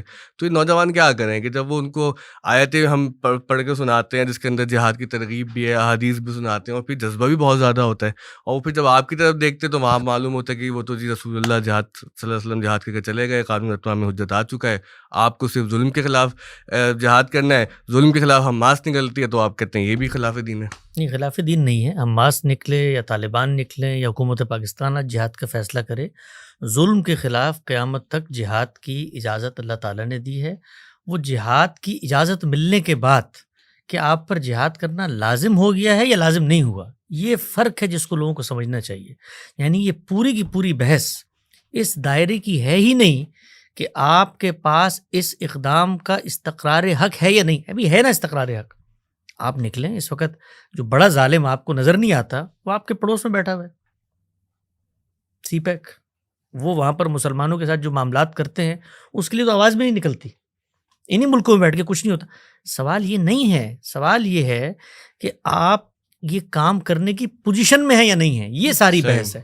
تو ہم یہ کہتے ہیں کہ بھائی جو طاقت جمع کریں، آپ کے اندر طاقت ہو، قدرت ہو. اور وہ طاقت صرف دفاعی اور وہ جنگ کی طاقت نہیں ہے، وہ ذہن کی طاقت ہے، وہ اخلاق کی طاقت ہے، وہ سب بھی واضح کرتے ہیں. میرے پیارے بھائی اور بزرگوں دوستوں، میں آپ سے کہوں جس وقت آپ کے پاس طاقت ہوتی ہے نا، آپ کو جہاد کی ضرورت بھی نہیں ہوتی. آپ اشارے کرتے ہیں، آپ کے اشارے پہ آپ کے باجگزار جہاد کر دیتے ہیں. جب طاقت ہوتی ہے آپ کے پاس تو جہاد کی نوبت بھی بہت کم پیش آتی ہے. طاقت نہیں ہوتی تبھی تو مظلوم کرتے ہیں. مسلمانوں کے پاس آئے گی بھی نہیں آئے گی. اب وہ جن کے پاس آئی ہے ان سے جا کر پوچھنا آپ کے پاس کیسے آئی ہے. پہلے تو ہمارے پاس بھی تھی نا ماضی میں. ہاں تو ہم سے چلی گئی ہے تو ہم سے اپنے آپ سے سوال کرنا چاہیے، ریورس انجینئرنگ ہم سے کیسے چلی گئی ہے. بھائی دنیا کے اندر اس وقت، میں نے پچھلے دنوں بھی کہا تھا، امریکہ کو آپ 1000 گالیاں دیں، ٹھیک ہے نا، جو کچھ کہنا چاہتے ہیں کہیں. حقیقت یہ ہے کہ دوسری جنگ عظیم، ایک بڑی اچھی سیریز ہے نیٹ فلکس پہ، لوگوں کو دیکھنی چاہیے، چرچل کے حوالے سے، کہ دوسری جنگ عظیم میں چرچل کا جو منصوبہ تھا وہ کیسے کامیاب ہوا. آپ اس کو دیکھیں، انہوں نے چرچل کی زندگی کے مسلمہ تاریخی حقائق کو سامنے رکھ دیا. اور اس وقت امریکہ کے اپنے اندر جو بڑے کلاسیفائڈ ڈاکومنٹس تھے وہ پبلک ہو گئے. اس پورے عہد کی تاریخ آپ کے سامنے ہے. یعنی یہ طے تھا، یہ دیوار پہ لکھی ہوئی حقیقت نظر آ رہی تھی برطانیہ عظمیٰ کو کہ ہماری شکست ہونے والی ہے. امریکہ کے پاس وہ گئے ہیں، اور یہ چرچل کی غیر معمولی شخصیت تھی جس نے امریکیوں کو آمادہ کر لیا، کیونکہ امریکہ جو ہے ان تمام بحثوں سے غیر متعلق ہو کے وہاں پر آباد، وہ خود اس پرسیکیوشن کا شکار تھے، ان کو اس سے کوئی لینا دینا نہیں تھا. اور ان کے یہاں جو سب سے بڑی مزاحمت تھی وہ مزاحمت یہ تھی کہ یہ جو کالونی انہوں نے بنائی ہوئی ہے دنیا بھر میں، یہ حملے کرتے ہیں، طاقت کرتے ہیں. وہاں پر جان لاک کا فلسفہ آزادی حریت یہ پیدا ہو گیا تھا، وہ کچھ مہذب بن رہے تھے. جب ہم کہتے ہیں نا مہذب، اس پس منظر میں کبھی غور کیجئے گا اس پر کہ ہمیں جو بر صغیر میں آزادیاں ملی ہیں اس کے پیچھے بھی امریکہ کا ہاتھ ہے. جس وقت یہ چرچل وہاں گئے ہیں اور وہاں جا کر انہوں نے مدد امداد طلب کی ہے، کیا کیا چیزیں منوائی ہیں امریکیوں نے برطانیہ عظمیٰ سے. اس میں بڑی اہم چیز ہے کہ آپ نے اس شرط پہ ہم مدد کر رہے ہیں کہ یہ جو کالونیاں بنائی ہوئی ہیں دنیا بھر میں ان کا خاتمہ کریں گے. اور وہ مدد کرنے کی پوزیشن میں کیسے آئے؟ اس لیے کہ انہوں نے 200 سال اپنے اوپر محنت کی. میں جس شہر میں رہتا ہوں نا اس کا نام ہے ڈیلس، اس کے ایئرپورٹ کا نام ہے DFW، Dallas Fort Worth airport. Airport بیچ میں ہے، ایک طرف ڈیلس ہے، ایک طرف فورتھ ورتھ ہے. فورتھ ورتھ وہ جگہ ہے کہ جہاں پر جہاز سازی ہوتی تھی. دوسری جنگ عظیم کے پورے دورانیے میں امریکہ نے 3 لاکھ جہاز بنا کر ان قوتوں کو دیے، 3 لاکھ جہاز بنا کر. اس زمانے میں کہا جاتا ہے کہ امریکہ کے ہر گھر اس جنگ کے دفاعی سامان بنانے میں لگا ہوا تھا. اتنا ان کے پاس مال تھا، ٹریلینز آف ڈالر اس زمانے میں انہوں نے دیے، اپنے GDP کا بڑا حصہ دے دیا. وہ دینے کے بعد وہ عالمی فاتح بنا ہے. وہ عالمی فاتح ایک دن میں نہیں بنا، اس کے پیچھے تصور ہے. لوگوں کو خود مختاری دی ہے، وہاں پر جمہوری روایات پروان چڑھی ہیں، قانون کی حکمرانی کی بات کی گئی ہے. اس سے معیشت مضبوط ہوئی ہے، انوینشن ہوئی ہے، علم اور اخلاق میں بہتری پیدا ہوئی، اس سے طاقت ملی ہے. وہ طاقت آج فیصلے کر رہی ہوتی ہے. آپ کو فیصلے کروانے ہیں نا. آپ کا جہاد اللہ تعالیٰ نے کہا قیامت تک جاری رہے گا. وہ بھائی طاقت حاصل کر کے جہاد کر لو نا یار. یعنی یہ تو کہیں اللہ نے نہیں منع کیا کہ طاقت، لیکن طاقت حاصل کرنے میں چونکہ محنت کرنی ہے، اس میں عمریں لگیں گی. یہاں تو آپ جائیے. مجھے ایک زمانے میں یاد ہے ایک لڑکا یہاں اسی آپ کے محلے کے قریب ایک والد صاحب لے کر آئے، برطانیہ سے پڑھ کے آیا ہوا تھا، بڑا جدید پڑھا لکھا، اور اس کے جسم پہ ٹیٹوز تک موجود تھے، لیکن دینی لحاظ سے تبدیل ہو گیا. تو وہ جہاد پہ جانا چاہتا تھا. یہ پاکستان کے قبائلی علاقوں میں جو جہاد ہو رہا ہے. تو میری اس سے گفتگو ہوئی، بات چیت ہوئی. تو میں نے اس کی پہلے وہی تقریر سنی جو دنیا بھر میں کی جاتی ہے، مسلمانوں کو مظلومیت ہے، اور مغرب کی قید میں اگر ایک عورت ہو تو مشرق سے مغرب تک فلاں عالم نے لکھا ہے جہاد فرض ہو جاتا ہے، اور یہ اور وہ، اور جہاد ماضٍ یوم القیامہ، سب اس نے کہانی اور سب کچھ اس نے سنایا. تو سنانے کے بعد میں نے اس سے پوچھا یار آپ کے تو ماشاءاللہ بہت زیادہ علم اور مطالعہ ہے، کیا کبھی آپ نے جہاد سے متعلق قرآن مجید کی ہدایات کو پڑھا ہے؟ یعنی کبھی قرآن مجید کھول کے دیکھا ہے کہ جس میں اللہ تعالیٰ یہ کہہ رہے ہیں کہ اپنے ہاتھ کو قتال سے روکے رکھو. ابھی یہ اگر آپ دیوبندیت میں تھے ادھر آ گئے تھے؟ میں اس وقت برزخ میں کھڑا ہوا. میں نے کہا دیوبندیوں کو لگتا تھا میں دیوبندی ہوں اور ان کو لگتا تھا میں ان کے ساتھ ہوں. ٹھیک. وہ کیا تھا، کچھ مسلمان ہوں کچھ منافق ہوں، اپنے ماحول کے مطابق ہو. تو اس کی صورتحال تھی. تو اس کو میں نے کہا تم نے قرآن مجید پڑھا یار اس بارے میں؟ یعنی اللہ تعالیٰ جب یہ کہہ رہے ہیں کہ اپنے ہاتھوں کو روکے رکھو اس وقت قتال سے، تو اس وقت اگر آج کے دور کے مسلمان ہوتے اللہ میں سے لڑ رہے ہوتے بنی اسرائیل کی طرح. یہ کیا بات کر دی آپ نے؟ مطلب یہ کہ یہ تو بزدلی کی علامت ہے، اپنے ہاتھوں کو روکو. بھائی ہم نے تو آگے مر جانا، ہم تو آخرت کے لیے جی رہے ہیں. اللہ کہہ رہے ہیں ہاتھوں کو روکے رکھو. تو یہ جو ہم بسا اوقات یہ اللہ پر چھوڑ رہے تھے. مجھے ایک لطیفہ یاد آ رہا ہے, کل بھی ان سے گفتگو ہوئی. وہ ایک زمانے میں ایک خاتون اپنے شوہر کو غامدی صاحب کے پاس لے کر آئیں اور ان سے انہوں نے کہا کہ یہ ہر چوتھے روز تبلیغ میں چلے جاتے ہیں, کبھی دیکھو چلہ کبھی سروزہ, پیچھے کی کوئی فکر ہی نہیں ہے ان کو. تو غامدی صاحب نے ان سے گفتگو کی, ان سے بات چیت کی, ان سے پوچھا کہ بھائی آپ کیا روز اٹھ کے چلے جاتے ہیں, پیچھے کا کیا ہوگا؟ انہوں نے کہا پیچھے کا اللہ حافظ ہے. تو غامدی صاحب نے کہا یہ اللہ اپنے کام کے لیے تو آپ کو لے کے جا رہا ہے اور پیچھے اللہ خود بیٹھ جائے گا. یعنی اللہ کا اپنا کام آپ کو نکالے بغیر نہیں ہوتا اور پیچھے اللہ کے حوالے. تو ہمارے ہاں یہ جو صورتحال ہے, ہم اللہ کا کام کرنے جا رہے ہیں اور پیچھے اللہ کے حوالے کر کے جا رہے ہیں کہ اللہ فتح دے. فتح و شکست کے کچھ دنیا میں مسلمات ہیں, وہ اللہ تعالیٰ کی جب تائید آئی ہے نا. اب یہ دیکھیں, لوگ دیکھتے نہیں ہیں, قرآن مجید کو پڑھتے نہیں ہیں کہ اللہ کی تائید بدر کے اندر آئی ہے, فرشتے قطار اندر قطار اترے ہیں, صحابہ کے اقدام کو وہ کہتے ہیں کہ قتال زمین پہ ہوا ہے لیکن کیا آسمان والے نے ہے, اور مچھلیوں کے ڈھیروں کی طرح ان لوگوں کی لاشیں وہاں پر پڑی ہوئی تھی. اس تائید و نصرت کے باوصف قرآن مجید نے کہا اس وقت اس پوزیشن میں نہیں ہو کہ قتال کر سکو, پہلے اپنی پوزیشن مضبوط کرو. تو یہ قدسیوں کی جماعت صحابہ کرام جن کے پیچھے حکومت الہی کا خدا کی تائید و نصرت کا قانون کھڑا ہوا ہے, وہاں پر قرآن مجید آپ کو روکتا ہے کہ بھائی کچھ موازنہ ہونا چاہیے. ہماری صورتحال دیکھیں, یعنی جو لڑنے جا رہے ہیں اسلحہ بھی ان کا اپنا نہیں ہے, اسلحہ بھی ارد گرد کی ریاستوں سے دیسی ساختہ آتا ہے. جو دوست نے مجھے حالیہ دنوں میں کہا کہ نہیں حماس کا جو جتنا اسلحہ تھا انہوں نے لوکلی پروڈیوس کیا ہوا تھا. اب میرے پاس تو اس کی کوئی سند نہیں ہے اس بات کی. تو اس کا مطلب تو یہ ہے کہ اگر اس بات کی تائید ہو جاتی ہے تو پھر تو جو کچھ اسرائیل نے کیا اس کے بہت واضح قرائن و شواہد سامنے آ جاتے ہیں. یہ چیز کہ حماس ایک پولیٹیکل جدوجہد ہے, لوگوں نے اس کا انتخاب کیا ہے, وہ تو اس خطے میں رہتے ہیں, اس کا مطلب وہ تو برسر جنگ تھے. یعنی اس پورے عرصے میں, جس عرصے میں دنیا کو یہ دھوکہ رہا اور پی ایل او کو اربوں ڈالر کی امدادیں دی جاتی رہیں, وہ امداد دنیا سے جھوٹ بول کر بجائے صحت کے معاملات پہ, تعلیم کے معاملات پہ خرچ کرنے کے حماس وہاں پہ اسلحہ بنا رہی تھی. اگر یہ نیریٹو ہے تو بھائی پھر تو آپ کی جنگ ہے نا, پھر تو اگلا آئے گا. یعنی آپ اگلے سے لڑنے کے لیے اسلحہ بنائیں اور اگلا جب بارود آپ پر پھینکے تو ظلم ہو گیا آپ کے اوپر. تو وہ اسلحہ کس لیے بنا رہے تھے؟ جنگ کے لیے بنا رہے تھے نا, آزادی کے لیے. ہو گئی آزادی, اچھی بات. آخری سوال ہے کوئی آپ کے پاس؟ ہاں نہیں, اس میں ایک مجھے غلط الجھن ہو رہی, ہو سکتا ہے کسی سننے والے کو بھی ہو, تو ایک وہ میں سوال کروں. لیکن اس سے پہلے آپ نے یہ چائنا کی 2 مرتبہ مثال دی اور ایغور کے مسلمان, یہی ایغور والے بیگر کہتے ہیں انگریزی میں, اردو میں ویسے کہتے ہیں. تو وہ اس پہ یہ بھی کچھ لوگوں کا یہ کہنا ہے کہ یہ بھی امریکہ کا پروپیگنڈا ہے اور ایسا کچھ نہیں ہے. تو ہم تو بہرحال ہم تو اللہ کا شکر ہے اس طرح کی چیزوں کو اتنا مطلب کسی اس تناظر میں دیکھ نہیں سکتے. تو وہ گزشتہ سال ہمارے اسرار مدنی صاحب وہ پورے یہاں سے علماء کے ایک وفد لے کر گئے تھے اور پورا انہوں نے دورہ کیا. چین گئے تھے وہ. ہاں, تو میں نے ابھی اسرار صاحب سے اس پہ 2-3 بار درخواست کی کہ ہمارے سے اس پہ گفتگو کرے, کیونکہ یہاں پر لوگوں میں بہت, تو انہوں نے جو ویڈیوز وغیرہ مجھے دکھائی اور جو سارا رپورٹ بھی انہوں نے, تو اس میں تو ایسا کچھ نہیں تھا, بلکہ چائنی حکومت خود ان کو مدرسے بنا کے ان کے تمام وظائف سرکار خود دے رہی تھی ان کو. اور جو چائنا میں جو مفتی اعظم ہے اس ایغور مسلم اور جو تمام اداروں کو چلا رہے ہیں وہ کمیونسٹ پارٹی کا اس علاقے کا جو ہے نا وہ بھی ہے, کیا کہنا چاہیے, جنرل سیکریٹری اس طرح کی. تو گویا آپ کی نظر میں اس دور کا مہذب فاتح جو ہے وہ چین ہے؟ نہیں, چین تو فاتح ہے ہی نہیں نا, وہ تو سر وہ تو بننے کے عمل میں ابھی نہیں, وہ مہذب انسان ہے, کاروبار کرتا ہے وہ, وہ ان چکروں میں نہیں. یہ میرے علم ہے, یہ جو انہوں نے بات بتائی ہے یہ میں نے پڑھی ہے, اور میں خود براہ راست کچھ ایغور مسلمانوں سے ترکی میں ملا ہوں اور ان سے وہاں کی صورتحال کو میں نے جانا ہے. اور دلچسپ بات میں آپ کو بتاؤں کہ وہ اردو جانتے ہیں, اور وہ اس لیے اردو جانتے ہیں کہ وہاں پر حکمت کی بہت تعلیم, جو ہمارے طب ہے نا, قدیم یونانی حکمت, اور اس کی کتابیں چونکہ اردو میں ہیں تو ان حکماء کو اردو پہلے سکھائی جاتی ہے. تو میری اردو میں ان سے تبادلہ خیال ہوا, ترکی میں بڑی تعداد وہاں پہ گئی ہے. تو ان کا کہنا یہ تھا کہ کچھ جگہوں پر بالکل وہی معاملہ وہ جو ہمارے ملکوں میں ہوتا ہے, پراکسی کے انداز میں کچھ جہادی مائنڈ سیٹ کی تحریکیں پیدا ہوئی ہیں, تنظیمیں تھیں بڑی, اور انہوں نے کچھ وہاں پر وہی خواب دیکھے جہاد کے جو اس وقت باقی لوگ دیکھ رہے ہیں. تو ان کو انہوں نے ٹھکانے لگایا اور پھر سد ذریعہ کے اصول پر, پریکاشنری میجر پر, مسلمانوں کی ان چیزوں پر انہوں نے ایک نظر رکھی. بتانا صرف یہ مقصود ہے کہ یہ نیریٹیوز ہوتے ہیں نا ہمارے پاس, اس طرح چین کے بارے میں آ گئے, اسی نوعیت کے نیریٹیوز باقی دنیا کے بارے میں بھی آ رہے ہوتے ہیں. بالکل یہی آ رہے ہوتے ایسا ہیں. ہی ہے. میں نے کہا اس لیے یہ 2 بار اس طرح ہوا تو میں نے کہا مجھے جو پتہ, اب میں مثال کے طور پہ امریکہ میں رہتا ہوں, بس امریکہ میں رہتا ہوں میں, شہری مثال کے طور پر نہیں, واقع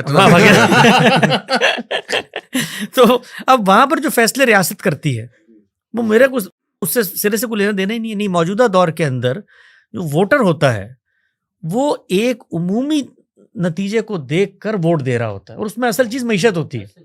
بھئی آپ کو معاشی لحاظ سے کیا فائدہ ہوگا، ٹیکس کون حکومت کم دینے کی بات کر رہی ہے، کون آپ کی شخصی آزادیوں پر کم پابندی کی اس بنیاد. اس کے بعد عالمی جو اسٹیبلشمنٹ ہوتی ہے وہ اپنے مفادات کا خود تحفظ کر رہی ہوتی ہے. کہیں وہ ہر جنگ لڑنے سے پہلے ووٹ لیتی ہے، ووٹر سے آ کے پوچھتی ہے. یہ دنیا میں کہیں نہیں ہوتا. تو یہ جو پورے نیریٹیوز ہیں نا کہ مثلا اسرائیل نے چونکہ وہ آپ لازم کر دیا، اس کے نتیجے میں پورا امریکہ یعنی امریکہ کی جو اسرائیل کے ساتھ اس وقت یہ جو وہ بات کر رہا ہے غزہ کے حوالے سے، آپ ذرا اسرائیل کے اندر دیکھیے ان کا کیا اس پر رد عمل ہے. یعنی عالمی فاتحین ہمیشہ یہ دیکھتے ہیں کہ ان کا مفاد کیا ہے. اس خطے میں انہوں نے اپنا ایک مفاد قائم رکھنا تھا، وہ ایک سلطنت مسلمانوں کے درمیان میں انہوں نے قائم کر دی. اس کے اسٹریٹجک 10 تقاضے ہو سکتے ہیں. یعنی ہم یہ نہیں کہتے کہ انہوں نے کوئی حق اور انصاف کی بنیاد پہ یہودیوں کی مدد کی ہے. یعنی 10 تقاضے ہوتے ہیں. یہ 10 تقاضے کل ہمارے پاس بھی تھے جب ہم عالمی فاتح تھے، عالمی قوت یہ کچھ کر رہے ہوتے تھے ہم. آپ ذرا پڑھیں کبھی موقع ملے، سلطان سلیمان جس وقت ویانا پر حملہ آور ہونے کے لیے کمر کس رہے تھے، اس موقع پہ جو شیخ الاسلام ہیں ان کی تقریریں سنیں کہ وہ کیا کہتے تھے. یعنی اس وقت ہم کبھی یہ بات نہیں کر رہے ہوتے تھے کہ جی یہ مثال کے طور پہ اللہ نے ان کی زمین ہے، یہ ہماری زمین ہے. یعنی ہم لوگوں کی تو تاریخ ہی یہ تھی. تو اس تاریخ سے دنیا آگے بڑھی. جو ہم سمجھانا چاہتے ہیں، کنکلوڈنگ ریمارکس میں دیتا ہوں اس پہ، جو چیز ہم سمجھا رہے ہیں وہ یہ کہ دنیا میں نیم خود مختاری قوموں کو، مملکتوں کو ملنا شروع ہوئی ہے. اس نیم خود مختاری ملنے کے عمل میں سب سے زیادہ امن کے وقفے کی ضرورت ہمیں ہے، اس لیے کہ ہمارے پاس کچھ نہیں ہے، نہ مال ہے، نہ دولت ہے، نہ ٹیکنالوجی ہے، نہ دنیا میں لڑنے کی وہ صلاحیت اور طاقت ہے. امن ہماری ضرورت ہے.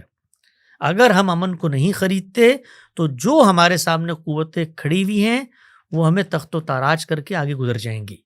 تو یہ بزدلی کی بحث نہیں ہے، یہ عقل مندی کی بحث. اچھا، اس میں وہ میں مگر قائد اعظم نے کہا تھا کہ Israel is the legitimate child of the West, ناجائز اولاد ہے مغرب کی اسرائیل. ہم تو یہ مانیں گے. آپ مانیں، آپ کے ماننے سے کیا وہ اولاد بڑی نہیں ہوگی؟ اولاد تو جب ناجائز بھی ہو، ولد الزنا بھی ہو، تو وہ بڑا بھی ہوتا ہے، بالغ بھی ہوتا ہے، اس کے بعد شادی بھی کرتا ہے، اس کے اپنے بچے بھی پیدا ہوتے ہیں. وہ آپ نے یہ فرمایا کہ دفاعی جنگ کے لیے کوئی وہ ہے ہی نہیں، اصول نہیں ہے، اور مذہب دین کا وہ تقاضا ہی یعنی نہیں میں ہے، نے اس کا فیصلہ کرنا ہے، مسئلہ اس ہی میں میں نے نہیں. کیا ٹھیک. کرنا ہے.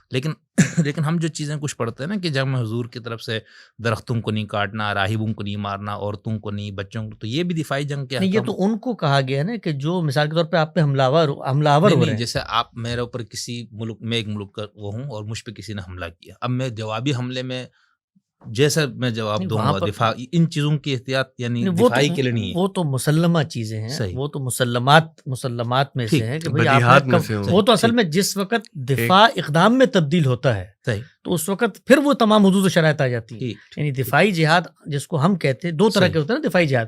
ایک یہ ہے کہ آپ کو پریکاشنری طور پر اپنے دفاع کے لیے اقدام کرنا پڑ گیا. یعنی آپ کو یہ ایک پوٹینشیل خطرہ تھا کہ اگر میں نہیں کروں گا تو یہ کر دے گا. تو یہ اصلاً اقدام ہے. یہ اقدام جب بن جائے گا تو اس میں آپ کو یہ سب چیزیں دیکھنی ہیں، کیوں آپ تو اقدام کرنے جا رہے ہیں نا. اس میں آپ کو دیکھنا ہے آپ کی طاقت کیا ہے، صلاحیت کیا ہے، کیا اس کے اقدام کے نتیجے میں آپ اپنی بقا کا تحفظ کر سکتے ہیں، اقدام کر کے کر سکتے ہیں. تو یہ اجتہادی فیصلہ ہے. کوئی شخص یہ سمجھتا ہے کہ مجھے پوٹینشیل خطرہ ہے اس سے اور یہ کل میرے گھر پہ حملہ آور ہوگا، میں آج پتھر لے کے پہنچ جاتا ہوں. تو اگر آپ یہ نظریہ رکھتے ہیں تو پہنچ جائیں. وہ پتھر ہو سکتا ہے آپ کے منہ پہ لگے، ہو سکتا ہے اس کے منہ پہ لگے. آپ نے فرمایا کہ اجتہادی فیصلے اور ایک اجر تو ملے گا. نہیں، اجر تو میں خطا بھی ہے تو ان لوگوں کے لیے سچی بات یہ ہے کہ جو اس معاملے میں آئے ہیں ان کے لیے، جس طرح غامدی صاحب کا بڑا مشہور فقرہ ہے کہ ان کی عقل پر ماتم اور ان کے جذبوں پر رشک کرتا ہوں میں. یعنی جذبوں پہ رشک کی تو داستان عظیمت اس وقت لکھ ڈالی ہے ان لوگوں نے، جانوں کی قربانیاں دے دیں، لڑ رہے ہیں، غلیلوں سے لڑ رہے ہیں. لیکن عقل مندی دیکھنی ہوتی ہے کہ آگے اگر بدماش ہے، غلاظت کا جھاڑو لے کر کھڑا ہوا ہے تو دامن بچا کے آدمی نکلتا ہے. تو ان لوگوں کی قربانی کا کبھی ہم مذاق نہیں اڑاتے، نعوذ باللہ من ذالک.